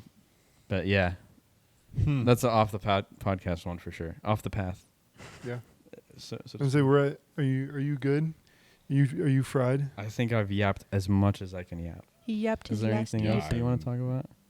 No, I'm yapped out. Yeah. I'm so glad you guys came on. Dude, yeah, no, this was sick. I really appreciate the opportunity. Yeah. I don't think there's a box we didn't check. I don't So. think Yeah. so. It's so funny. At the beginning of this episode, I had no idea what we were going to talk about. Because like I said at the very beginning, I was like, I don't know you guys super well. Yeah. Remember, I was honest about that. I was like, I Yeah. don't know you guys super well. And then this is our longest episode ever. Yeah, no, Yeah. that's I- sweet. That was a great conversation. Yeah. So I'm really happy. Like we had like notes and we were talking like, oh, we're gonna talk about this. I didn't this, look at the this. notes once. Yeah, we didn't look at the notes once. No. And we were just like, a lot of the times we try to get the flow Yeah. out of people and things like that. And there's some cases where it's a little more like cut and dry. Like Sometimes you just can't. I dude. ask a question and they answer it, and then I ask another. It's just like Dude, an we interview. literally What is talk- your favorite color? Yeah. Yeah, we literally talked about that before we came. I And was so- like, I and hate that awkward. getting- Yeah. Getting the actual flow and just the open conversation is so. Yeah. It's what we're looking for in the Yeah. podcast. No, it's So- awesome. Well, hopefully at Sharkfest we can come back and Yeah, say dude, hi. definitely. Yeah, definitely. We'll definitely have Yeah. you sit down. So, plug all your stuff, because I'll probably butcher it. I'll probably butcher it if I go through anything. So plug your Instagram, whatever you want to plug on camera. Plug it. It's all you. Yeah. www.uncultured.co. Uncultured with a K. Yes. Yes, Uncultured with a K. It's Uncultured Co on Instagram. Evan.z.a. CC Cannon. Pretty simple to find. Yeah. Yeah. You find one of us on something, you'll find the rest Yeah. of it. So Cool. Make sure you buy tickets to Sharkfest. Sharkfest 2024 Elite The Foat. at the Foat, or you can go Sharkfest Car Show on Instagram and buy tickets in the link in the bio. We're gonna be there. They're gonna be there. So I'm yeah. assuming he'll be there. I'm assuming he'll be Producer there. is going to be there. Producer's working Yeah. for sure. But yeah, thank you guys for coming. Yeah. Thank you. Thank you guys. Peace. Goodbye. See ya.